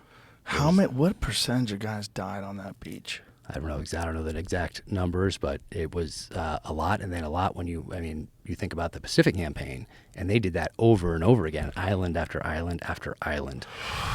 And then those guys came home, and what did they do? They got back to work. They didn't complain. They built the country into what it is today. And that's a little different. It was a different time. Different kind of human being. Yeah, and a lot of those guys didn't even talk about it till just a little while ago. It's just fascinating the different kinds of human beings that exist depend upon the amount of adversity they've overcome. Yeah, exactly. I think that's why they started Outward Bound. They did this study, and they found, I think it was World War I. I might get this a little off, but the general gist is on track. And they found that people dying in the North Atlantic that were there, like treading water, trying to survive, trying to signal another boat, were the older guys were surviving, and the younger guys that should be in better shape, their whole life ahead of them, were the ones that weren't. And they thought, well, this is because those people haven't faced as much adversity as the older people. So they started this Outward Bound thing, get kids in the outdoors, have them do a solo out there by themselves for a couple nights, and put them in these positions that are uncomfortable. And so I think that's why that started. But there's something to that. Isn't that the case with like ultramarathon runners? A lot of those, like Cam Hanes' age, like 55-year-old guys. Maybe, probably. Yeah. Probably. But yeah, the younger generation, they think run an ultra marathon or want to make another TikTok video. I mean, it's a hard sell. That's a hard sell. I don't know. That's an interesting thing in the world of fighting because as fighters get older, they have more experience, more understanding, more toughness, but their body doesn't work right anymore. That's tough, and that's it right there. So it's a privilege to be getting old. That's for sure, especially if you spend some time in a But it's funny how occupation where nature balances young it men die out. early. Yeah. You know. Yeah, we had Cowboy come in the show. He had yeah? a cameo. He had a cameo. Chris Nice. Pratt got to put a tomahawk in his head, and that was right. awesome. That's yeah, right, yeah. He flew in for the day, did that. It was awesome. We had a great time doing that. We got to go out. I spent some time with him also on the range out at not Sig Freedom Days, but they have this sniper course they do in Utah the last couple of years, and we got to spend some time together out there. And man, what a good dude. He was awesome. He's too. the best. We had a And great time. and Cowboy insisted on falling a very specific way, right? Yeah, he no stuntman, no makeup either. Cowboy didn't put on makeup. Good for Yeah, him. exactly. None of this, going in and putting the stuff. No. And they're like, well, we have to have a double fall for you. Nope. He's doing it all. And you're like, who? Are you gonna argue with him? Nope. Yeah. Are you gonna put the makeup person gonna like? No, I have to do this. Nope. They just back right off. Yeah. So he was fun to spend some time with, both in Utah with Sig and then on the set. So that was really cool to have a couple touch points with him over the last year. Again, that's a guy who's overcome a lot of fucking adversity. Yeah. And that's why he's got that character. There it is. There it is. There it is. Bam. Yeah. See, that floor isn't padded. That floor's not padded right there. At least That's he just didn't a bang floor. his head. Yeah. I was worried. He was not concerned. No. He had zero concerns about No, banging no, his head. No. That That was a good dude, time. he's one of the wildest guys I've ever met because the shit that he does outside of fighting, which is wild. Like, they were always trying to get him to calm down because he's always doing things like jumping jet skis and snowmobiles and some of those videos. just doing so much wild shit outside of fighting, which is the wildest fucking thing you could do as a sport. Yeah. Yeah. I mean, remember back in the day when Point Break came out and Patrick Swayze was jumping every weekend, like actually jumping out of planes, and they were trying to, with insurance, like trying to get him to not do that. Oh, were they? Yeah. So I remember that story from back in the day. And then what did we just see? Mission Impossible, whatever number it's coming up on now. Tom Cruise doing that jump. He broke his ankle. Oh, did he? Yeah. Well, he jumped on that bike off that cliff like a number of times. That wasn't one take. That was those videos out there that show him training for it and then doing it. And how old is he? 60. Crazy. Yeah, he jumped from one building to the next and shattered his ankle when he made impact. There's a video of his ankle crumbling as it hits the wall. Yeah. And then he's like, well, for the next one, we got to up it. And I'm going to take this motorcycle and jump off this cliff in, like, was it Norway or something like that? But insane. I mean, amazing. He's out of his fucking mind. Yeah. You're not jumping out of planes, right? No. Yeah, you don't do that. No surfing. No. Yeah. I'm fuck sharks. Yeah, I'm exactly. not interested in sharks. Yeah. I was reading this story about that woman, Bethany. I forget her last Hamilton? name. Yeah. She got her arm bitten off by a shark and then got right back in there. I'm like, okay. Yeah. Yeah. So my little guy, or I shall call him a little guy, but he's awesome, and he's 12, and he hadn't been to Pearl Harbor yet. My daughter has, so we took him for his spring break. We took him out to Oahu and went to Pearl Harbor, and so we got to go to the Arizona Memorial, and then USS Missouri, and then up to Punch Bowl National Cemetery up there. But we got there, and he's surfing out there. We went with a family that really knows what they're doing surfing, and so we did that, and then we went on a shark dive at age 12. And, Whoa. So we're going out there with these three. And now that, I'm the age that I am, these people are very young that are taking us out there that are shark experts. And we go out there and in a boat, and off you go. And they have a photographer there who's studying sharks at the University of Hawaii. And then you get the shark expert also studying sharks at the University of Hawaii. But they're like 21, maybe. And we zip down there, and they're looking and making sure there's no tiger sharks. And we go in, and we do this dive, and our little guys, it's just snorkeling, but you dive down, and they get the picture, and you're seeing these sharks, and you learn a little bit about them. And then we get back, and the same day we find out that on Oahu, somebody got chomped. So it was just about a month and a half ago. And some girl diving somewhere, not in Hawaii, but like in the Maldives or somewhere like that, also got chomped, doing the exact same kind of snorkeling thing that our little guy was doing. But I like how you say, if you're not going into the water like that, then you're not going to get eaten by a shark. It's Right. like, it's just kind of like if you don't jump out of the plane, like then you're not going to burn in type of thing. And I'd like the jumping. Like in the military, I liked jumping out. I liked flying. I shouldn't say I like jumping. I did not like going to the exit because that's when you're like, okay, here we go. you jump out, whether it's dark and you got all your stuff on or whatever it might be. But I like the flying around. So the flying around was very cool in free fall. I saw a video recently of a guy who jumped out of a plane and forgot his parachute. Ooh, that experienced jumper too. You see that? He was filming it. No. Yeah, he was filming it. Yeah, filming other people and forgot to put his chute on. No. Yeah, it was like in the 90s, I think. Way. Yeah. Wow. Well, we have a couple of things in place in the military that at least would, prevent that, I think. So you have the jump masters, then they're checking all your stuff and making sure you're good. But the flying around is pretty cool. The pulling, not so much, because then you come, for me anyway, look, guys love it. But for me, when it came time to pull, I was like, okay, here it is. This is either going to open or it's not. And if it doesn't, then I have procedures I need to go through. And I got to remember those and all that stuff. And in my free fall class, 2 people died. Really? Yeah. The student and instructor ran into each other. Like, oh, boy. Head and they head. We had one more jump to go, so we spent hours combing the desert looking for the bodies, and we still had to get back and jump again after that. So that was interesting. And then a buddy of mine burned in, amazing guy, such a great guy, Mike Bearden, just such a solid dude. Went through buds with him, and then he burned in right before they sent me to free fall. So when you say burned in, parachute malfunction, and then died. Yeah, hit the ground. But amazing guy, such a cool person, just a solid human being. And then so like the next week they send me and like another guy who were his best friends to jump school. So that was interesting.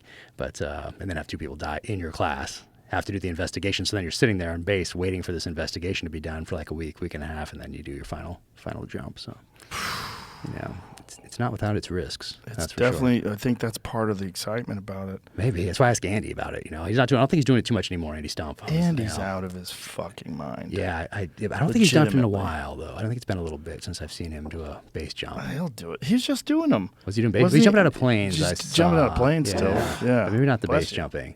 Maybe it's been the base jumping that's been on pause for a little bit. Yeah, maybe. I don't know. Maybe Probably concentrate on the coffee shop and maybe not so much on the. the. His fucking mind. He's out of his fucking mind. Yeah, but it's cool. But it's man. Yeah. Man. I mean, like it's a rough way to go. That's tough. I mean, well, he's doing the flying squirrel suit shit too. Yeah, it's like Trevor Thompson, those guys who's been on here. Like, what is this one? Is this Andy? Yeah. Look at him go. Yeah, they just jumped over. Yeah, look at that. Look at this. It's amazing. That is wild. Yeah, look at it. And the photo they got from this. That's crazy. 7 jumps, 7 days, 7 continents to raise money for Folds of Honor. And look at that. That look how bizarre beautiful. the pyramids look in juxtaposition to Cairo. Yep. I was there years ago, and I see that one right there in the far right. I climbed to the top of that one. Wow. And a long, long time ago, when it was all dark outside, I bribed some guards, got some horses, and rode out to that thing in the middle of the night, climbed up to the top, and then watched the sun rise over Cairo. I got to get out there. I still have never been. I got to get out there. It's a really cool place. And the same thing, Taj Mahal also. I went to the Taj Mahal years ago, and you think it's going to be gaudy, and you get there, and it is beautiful. It is just incredible to see some of these places. I'm just so fascinated by the pyramids, though. Yeah. How they made them. Yeah, and also these insanely complex cultures that vanish. They go away. Yeah. Like, what happened? Right. Like, what is that? And then this is the thing that I think about when I think about America today, that every empire collapses. And one of the things that Douglas Murray has talked about, and it's really fascinating to me, he said every society, when it's at the verge of collapse, becomes obsessed with gender. I've seen that. Which is real weird and not good for us, because if there's any fucking society, it seems like we're overly focused on some of these things right now. Yeah. And so if let's say you're Iran, you're Russia, you're China, you're North Korea. Look at these fuckers. They're going down. Exactly. Yeah. You're a super empowered individual. You're a terrorist organization. You might just want to lay back a little bit and watch, because we're doing a pretty good job of destroying ourselves from the inside. And I'm sure they're helping. Just give it a nudge. Social media. I'm sure there's one of the things they found out on Facebook was that 19 of the top Christian sites were run by Russian troll farms. Really? Yeah. Oh my gosh. Yeah. Well, 19 of the top 20.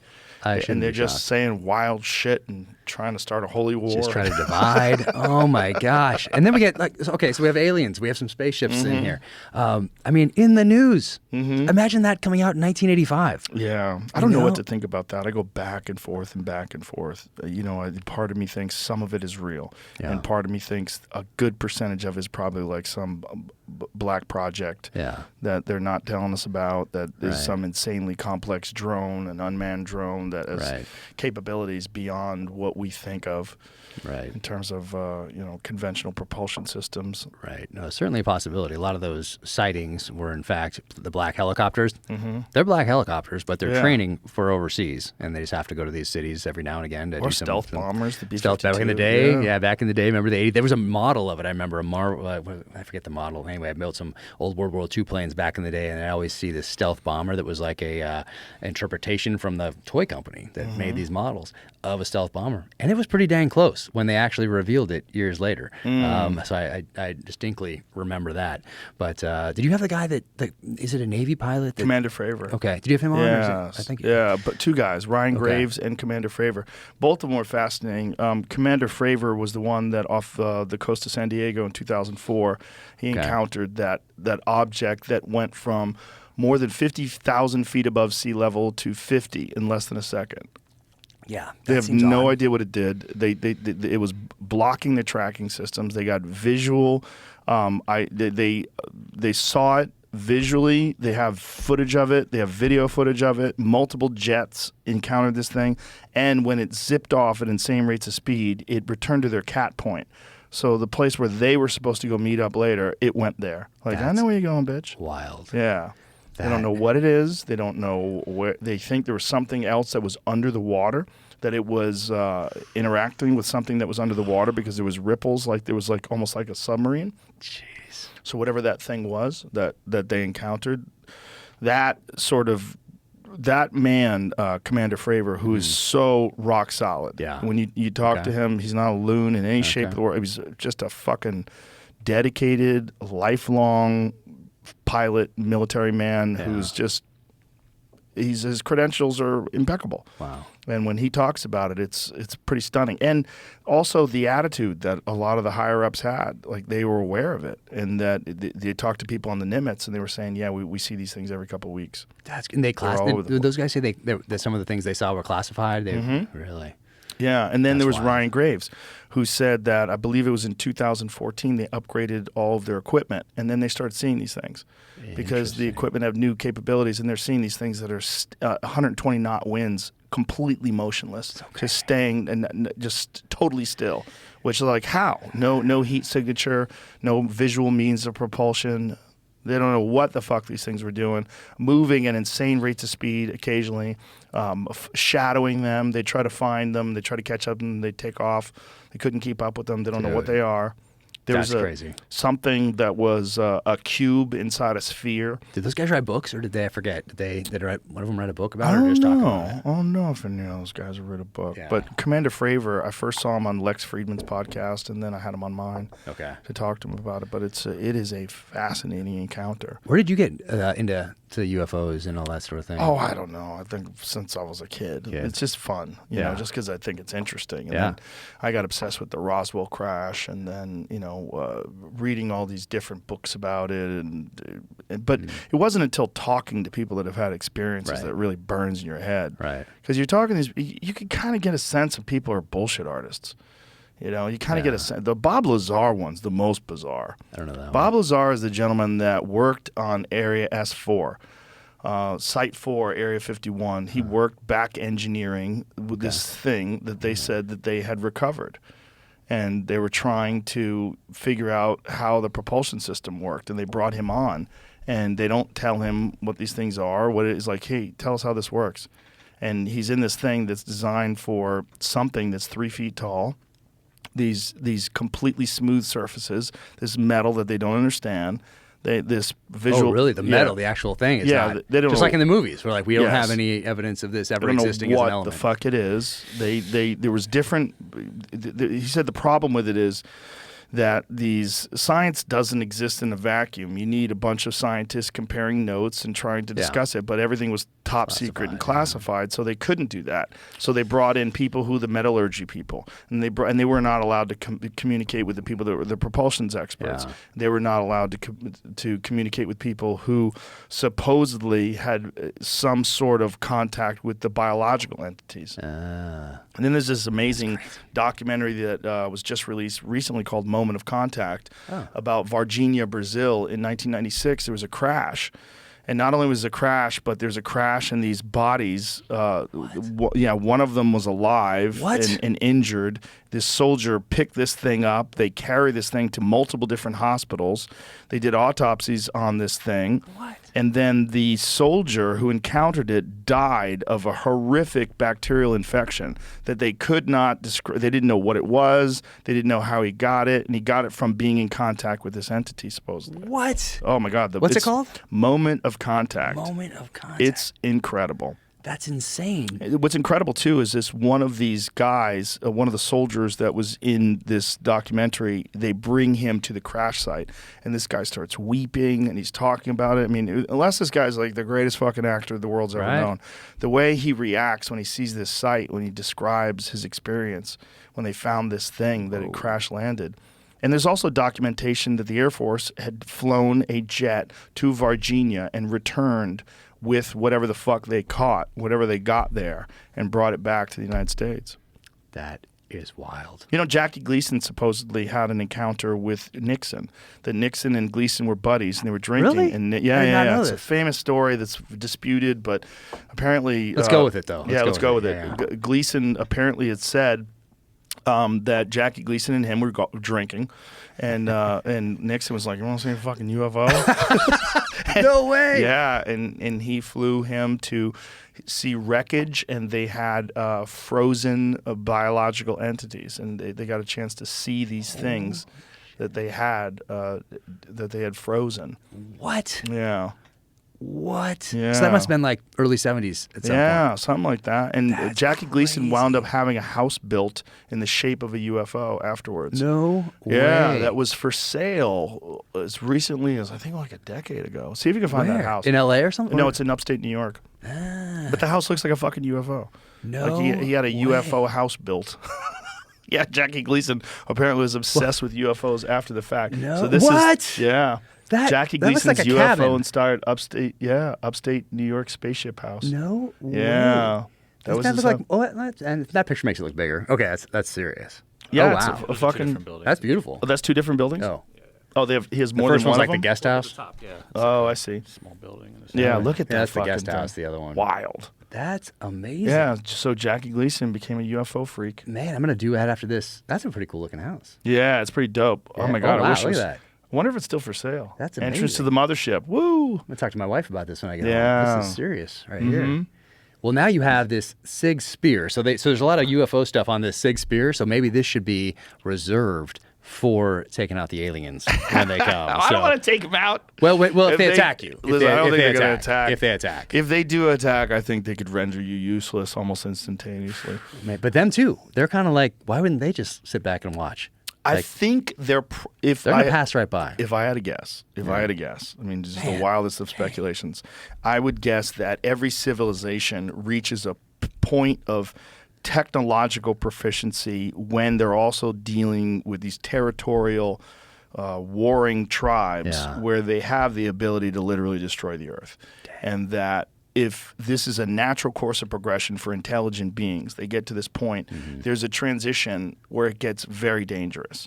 And if I was from another planet and I was monitoring this, I would be there to make sure that they don't launch. That they don't, and that's the theme of the Mothership Comedy Club. Is that the rooms are called Fat Man and Little Boy. And the reason why the rooms are called Fat Man and Little Boy is because that is a specific moment in UFO folklore when the aliens start arriving. After the detonation of those bombs, that's when you start seeing this massive uptick in sightings. Really? Yes. And interactions with fighter pilots and these different military bases that have nuclear programs where the bases get shut down and all the power goes off. Yeah, there's like, That's wild. yeah, it's heavy stuff because if you think that they are watching, that would make the most sense. That they see that we have nuclear power, we have the ability to blow ourselves up, and we detonate two we did it. bombs, and then they're like, okay, let's go monitor these assholes. Let's go make sure that they don't do anything that's going to affect the Seems rest like of the only universe. one country right now has them. Let's fucking specifically concentrate on them. And then they have sightings in the Soviet Union when the Soviet Union has the capabilities. And No yeah, kidding. there's a ton of documented sightings and these encounters that happen. And So then there's beforehand, also, there's not really anything. Very little. Very little. Very well. I'm sure they've probably been visiting us. If they do visit us, I would imagine they've been visiting us forever. Like, look, they've got engines. Look, they've got guns. Look, they've got this. You know, it'd be fascinating to watch. Like, look at these territorial apes with nuclear weapons. Like, it's the time to watch. Right now, they're probably just sitting back, popping that popcorn and being like, oh, man, well, it's getting interesting now. We're getting closer and closer to our fucking inevitable demise. Like, that's when the sightings are ramped up to the point where the Pentagon has to start talking about it. And they are. Yes. In front of Congress. Yes. I mean, that's wild. Yeah. But no one pays attention. No one pays attention. It's like, let's go back to, TikTok and Instagram. Well, I mean, they kind of pay attention, but it's not, there's nothing that you could fucking put your fork into. Right. You know, it's like, what is it? You know, like, why are they telling us about this? That's also, there's a lot of cynicism when it comes to, like, why is the government telling us about UFOs? Like a distraction, you mean? But what is it? Like, what are they telling us because they really have this information and they want to slowly leak it out because this is an inevitable contact moment and they want to prepare civilization? Or is it just horseshit? Is it just they're distracting us and this is how they, institute this drone program where they have this, anti-gravity device and they can move at insane rates of speed? I don't know. I mean, it's just guesswork. That's crazy. Yeah. That's crazy. You get to hear directly from these guys who've actually seen it, experienced it. Yeah. Hang out and talk with them for a little bit. Oh, I've talked to quite a few now. Quite a few that have seen these things and had these experiences. But the Bob Lazar one is uniquely compelling. All right. Uniquely compelling because Bob is without a doubt a brilliant guy. All right. And he was a legitimate propulsions expert who it's been proven he worked at Los Alamos Labs, and they tried to hide that. They tried to lie about that and say that he wasn't, but he was on the employee roster. He has an intimate knowledge of the facilities. They took him, George Knapp took him on a tour of Los Alamos. He knew where everything was. He knew the people there. They knew him. Wow. Yeah, it's wild shit, man, because if he's telling the truth, he says is not one that they've recovered, but multiple, and that one of them they think is really old, and they got it from an archaeological dig. They think that they recovered this thing in the ground. That's movie stuff. I mean, you see that in movies, and we all watch it in movies and think it's science fiction, but there's a lot of science fiction that has come to fruition, from submarines to going to the moon to also space travel in general, flight, just flying. Sure, all of it. Every and we're just like, Buck Rogers. No big deal. But I remember we got back to Coronado, which is one of the SEAL hubs. Virginia Beach is the other. We're in Virginia Beach, went back there, and I think didn't you do a bit on flight when you're about when internet first became available on a flight, and you're like, people first time a Southwest flight, whatever it was. Hey, we have internet for the first time on this flight. And here's the password for your internet thing. And a guy opens it up and it doesn't work for a second. And he slams it down. Oh, that's Louis C.K. Oh, is it? Louis Okay. C.K. had a joke about that. Yeah. Fucking piece of shit. Exactly. You're flying through the air. Yeah. Literally. And look around and be the internet thankful. from space. Yeah, exactly. Yeah. But instead you're like, garbage. It doesn't work. Yeah. What the hell's going on here? That's people that haven't had to develop those things that don't appreciate them. I mean, how many people get mad their Wi-Fi cuts out in their phone? Exactly. I mean, it's just... And it adds that level of anxiety to your life, and you just got to be, it's tough. You got to figure out how to manage that. Just like these negative comments we were talking about. So, I won't go into the comments on this one. I mean, imagine what people are going to say about UFOs and everything else in the comments here. I think people that listen to this podcast love UFOs. It's just, it's such a fun thing. These are the people?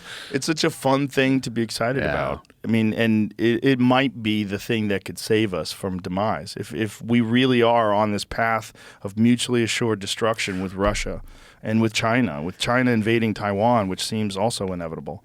It's terrifying, terrifying stuff. And also something in the pages of this novel. I think you've got. Yeah, you did get there yet. There's the sentence about it in the earlier chapter. So I try to just things that are on my mind work their way into the pages of these things as well. So China, Taiwan is in there. Ukraine is in there, of course, and there's some other things that'll be a surprise to people in these pages. But for me, it's a great outlet because I get to think all these things that I'm thinking about or worried about or whatever else. I get to weave into these pages and think about them alone with no interruption. Well, most of the time. There's some interruptions in our house with 3 kids, dog, and everything else going on.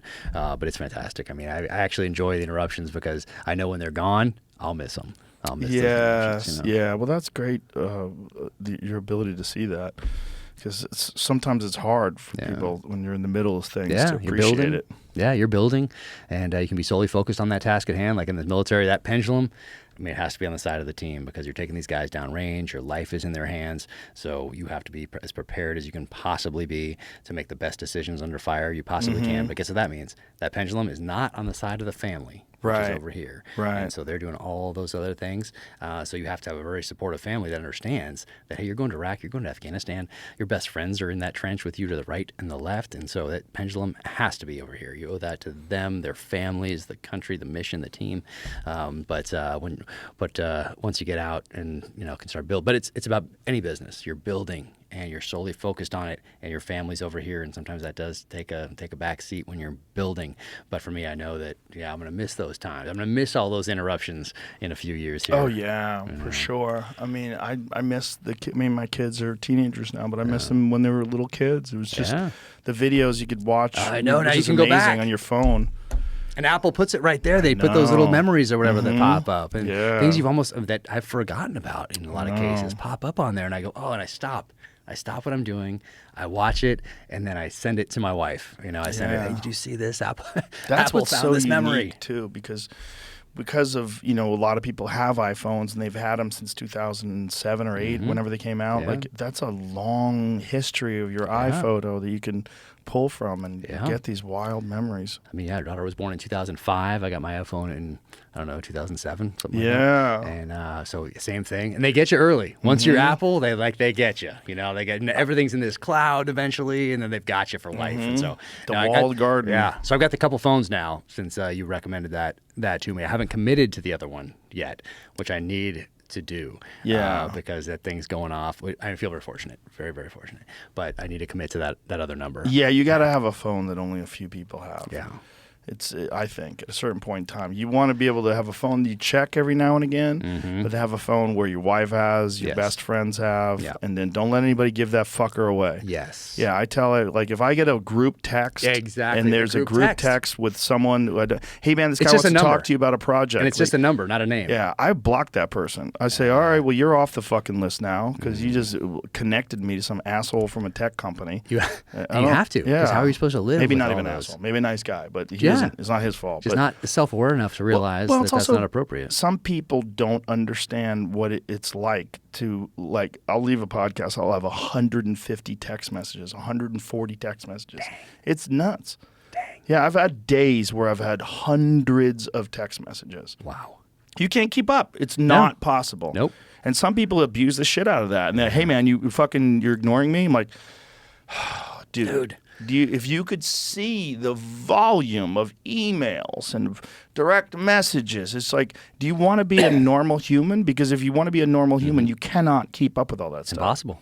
Especially if you want to be a person that does what I do, perform. Yeah. You want to be funny and do podcasts, and I can't be checking that thing all the time. And you create I'm time. doing a podcast for hours. I'm locked in a conversation like we're having one right now. Phone's not going. Yeah. Phone's on airplane mode, and then all I that. leave. I gotta have dinner with my family. I got shows. I got this. shows, I got two that. shows a night sometimes. Yeah. I mean, that's incredible. So now, I mean, it's not nearly at your level, but I certainly see it. And I'm going to do that thing where I miss the 80s. I mean, if I could go back in time, I'd go back to 85. And I would just stay in 85, I think. We have Back to the Future comes out. Rambo First Blood Part 2 comes out. That's hilarious. I think Fletch is out there. Anyway, it's a great year. I mean, 85, right in the middle. I just stay right there. I like it now. You like it? Do you? I like it right now. That's awesome. I love it. I'm going to try to get to that. I'm going to try to get to that sort of an attitude. Well, because I think this is the last generation before we can read minds. Oh, this is the last generation before we become fully integrated with technology that's actually embedded into your body.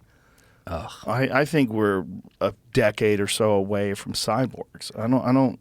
But none of that was there in 1985 either. So yeah, but I like. I'm going back. I enjoy having a phone. I enjoy being able to film things, and I enjoy being able to ask Google, like, how far can a turkey fly? And bam, you get that was important. I love doing that with my kids. 100 yards for people joining us late. All the time while we're driving. We'll have conversations about stuff like, and you're like, check what is this? Let's Google it, and then it's really fun. It's fun to have that kind of access to information.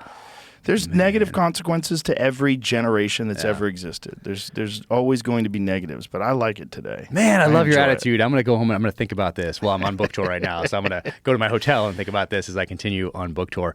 But I'm building a time machine. So I'm building one, and this time machine is it's almost the size of this room right here. And you walk in, and it's VHS tapes, it's video discs. And so video discs Laser are not discs? not No? laser, late 70s. So it's like a Really? record, and so it skips all over the place. And you have to put RCA video disc player. You put them in within it's a square. You pull the square out, and it leaves the disc in there that's plastic. You get to about 35 minutes. You got to put it in again, pull it out, turn it around, put it back in again. So it's the precursor to laser discs. So Wow, I I'm wasn't cutting even it off. aware that existed. Oh yeah, it's that's big in the time. '70s. Late, like 79 or something like that. People can fact check it. And I won't look at the comments, but it's, There it is, video There it is. disc. Bam! And look at that. Yep, that's the one. And look RCA at- Spectravision. That's the one we had growing up. Look at that thing. Wow. Look at that thing. I love how they use fake wood with It's those. fantastic. Wood yeah, paneling. exactly. It is so. Why was like wood pan like It's so Atari great. too? Or just like a Wagoneer, or like in Yeah. a big vacation. You know, they had the wood paneling down the side of their car. But yes, Look so at Tom Cruise. now, so I'm going back. So my time machine is one of these. It's a VHS or VCR, VHS tapes, and an Atari 2600. And I'm going to track down the first Nintendo, and I'm just going to have those in there. And I walk in, and now I'm back in 1985. And that's my time machine. Better leave your phone outside. Exactly. You know, Yeah. no phones in Yeah. that thing right there.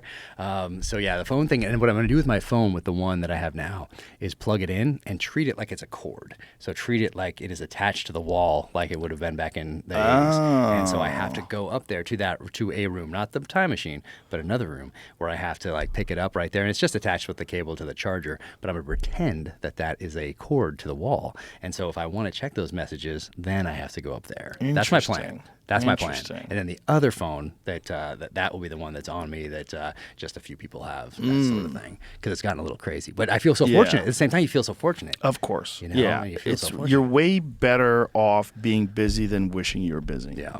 Yeah, you're way better off. I think the you not being able to work out thing scares me, because for me, I need it for mental health. Yeah. I have to do some sort of physical exercise, just sort of wring out the tension and anxiety in my body. And if I don't do that, I'd go crazy. I should be doing that, and I know I should be doing that. But right now, it's shot out of that cannon every morning, and then when it's quiet, it's when everybody's in bed. So that's Maybe you could between, just like enforce a certain number of calisthenics you have to do every day. I started just getting out of bed and doing some push-ups and sit-ups and stuff like that, and I did that for like 2 weeks, and then no. And then it just went by the wayside for whatever reason. But again, you're so fortunate that you're in this position that you have all this stuff going on. That's like the dream. The dream was, I mean, you're living the fucking American dream. I mean, you really did it. You really did it, and it's actually happening. Yeah, and as are you. And I mean, you're an inspiration for a ton of people. You'll never even know how many people. Like it's impossible to quantify with how many people listen to this and see you and see what you've created and what you've done and what you've built. And I mean, that's on a scale that's not close to what I'm doing. But it's I've been busy every single second of my life, just like you. And I didn't even look at it as building. Just like you, you're just doing. Yeah, and enjoying. just doing. Yeah, and if you recognize that you just have this one shot at it, like why not go all in? Why not go all in? Yeah, it's just you don't get a lot of opportunities, and the people that don't go all in, I think they're always going to have some sort of a regret. Yeah. I mean, but everybody's different. I mean, there's a lot of people out there that like had that opportunity, like, you know what, I'd rather live a simple life. Yeah, and that's great too. That's great if that's too. your thing. Yeah. You know, everybody has it. That's what's great about America is you get to choose. Yeah. Where most everywhere else in the world you don't. Right. So I think a lot of people forget that here. That no matter where you come from, no matter where you start, it's up to you. You have opportunity here. You're not forced into doing what your father did or Right. whatever else. You're not forced into that because of tradition and socioeconomic status and the country that doesn't give you these opportunities. Yeah. But we have that here. And We so once do. you recognize that and then realize that you've got this one shot, like you won the lottery being born Yeah. here. Like I feel like I won the lottery being born here, not having my buddy give the book to Chris Pratt or having somebody give the book to Simon & Schuster or whatever it was. Being born here is winning that lottery. Yes, and I've always felt that way. That's true. That's 100% true, because people like to compare themselves to other people, like, oh, they have more opportunities, they were set up better, they this, they that. But you, if you're listening to this, you live in a rare time. This is a rare time, and you're in an amazing place. Mm-hmm. If you're in America in particular, but even if you're in other parts of the world, I mean, this is a great place to be alive. Yeah, a lot of people want to come here for that, just Yeah. for that, because they don't have it where they are. So they do everything they possibly can, sacrifice everything to come here. So they have that opportunity that we're lucky enough to be born with. I think about that when I see the border crisis. When I see the border crisis, I'm like, listen, if I was in Guatemala, I'd would you be doing doing? the same shit. I'd be sneaking across that border just like everybody else. I guess it's not even sneaking anymore. Just walk. Seems like just walking, and they give you a free phone. Yeah, I heard a buddy of mine from the Border Patrol texted me the other day, and he was, because I sent him one of the books. I sent him one of these actually in this case right here, and he's a Border Patrol agent down there. And I sent it to him, and he got home from work, and he took a picture of it, and he said, man, he texted me, he's like, man, this was a rough day, and this made my day. Getting this, that you still remember me from these, whatever. But he said today was horrible, and it was right the Title 42 thing just a few days ago. And he talked about people coming across and getting $1,500, I think it was, and off they go, and how they're forced to release and do all these things, and their job is to protect, yet they have to let through, and they don't know who they're letting through. And Yeah, it's not a and perfect screening process. So you're this person that's supposed to protect. You're supposed to be on that border, protecting that border. You're on that wall. That's what you swore your oath to, and now you're just opening these gates. It's and crazy. He was just so demoralized. And What the fuck do you think that is? Like, why is that happening? Well, I mean, I think there's a voter base that a certain segment of society thinks is going to be more apt to vote for one side than the other. But we have, I mean, when you talk about, and people like to make fun of Trump and the wall. I mean, there are great memes out there about the wall. And then people like to point to places in history where walls were meant to keep people in. Yeah. Well, no, the walls also work to keep people out. So it's just tough. But you also, at the same time, as a compassionate person, you want to let that person in from Guatemala that worked their way all the way up here and put in that work for a new opportunity for them and their family here. And that's going to be probably a productive citizen. But along with that person comes other people with nefarious types of ambitions that can also work their way across. Of course. So it's extremely tough. But a country needs borders, and otherwise it's not a country. Yeah, I don't understand how it's this porous. I don't understand how it's this crazy. Because when you're watching the influx of people from, and again, I understand why they would want to do it. Totally. But what a fucking terrible mismanagement. Yeah, no, it's the compassion of the American people.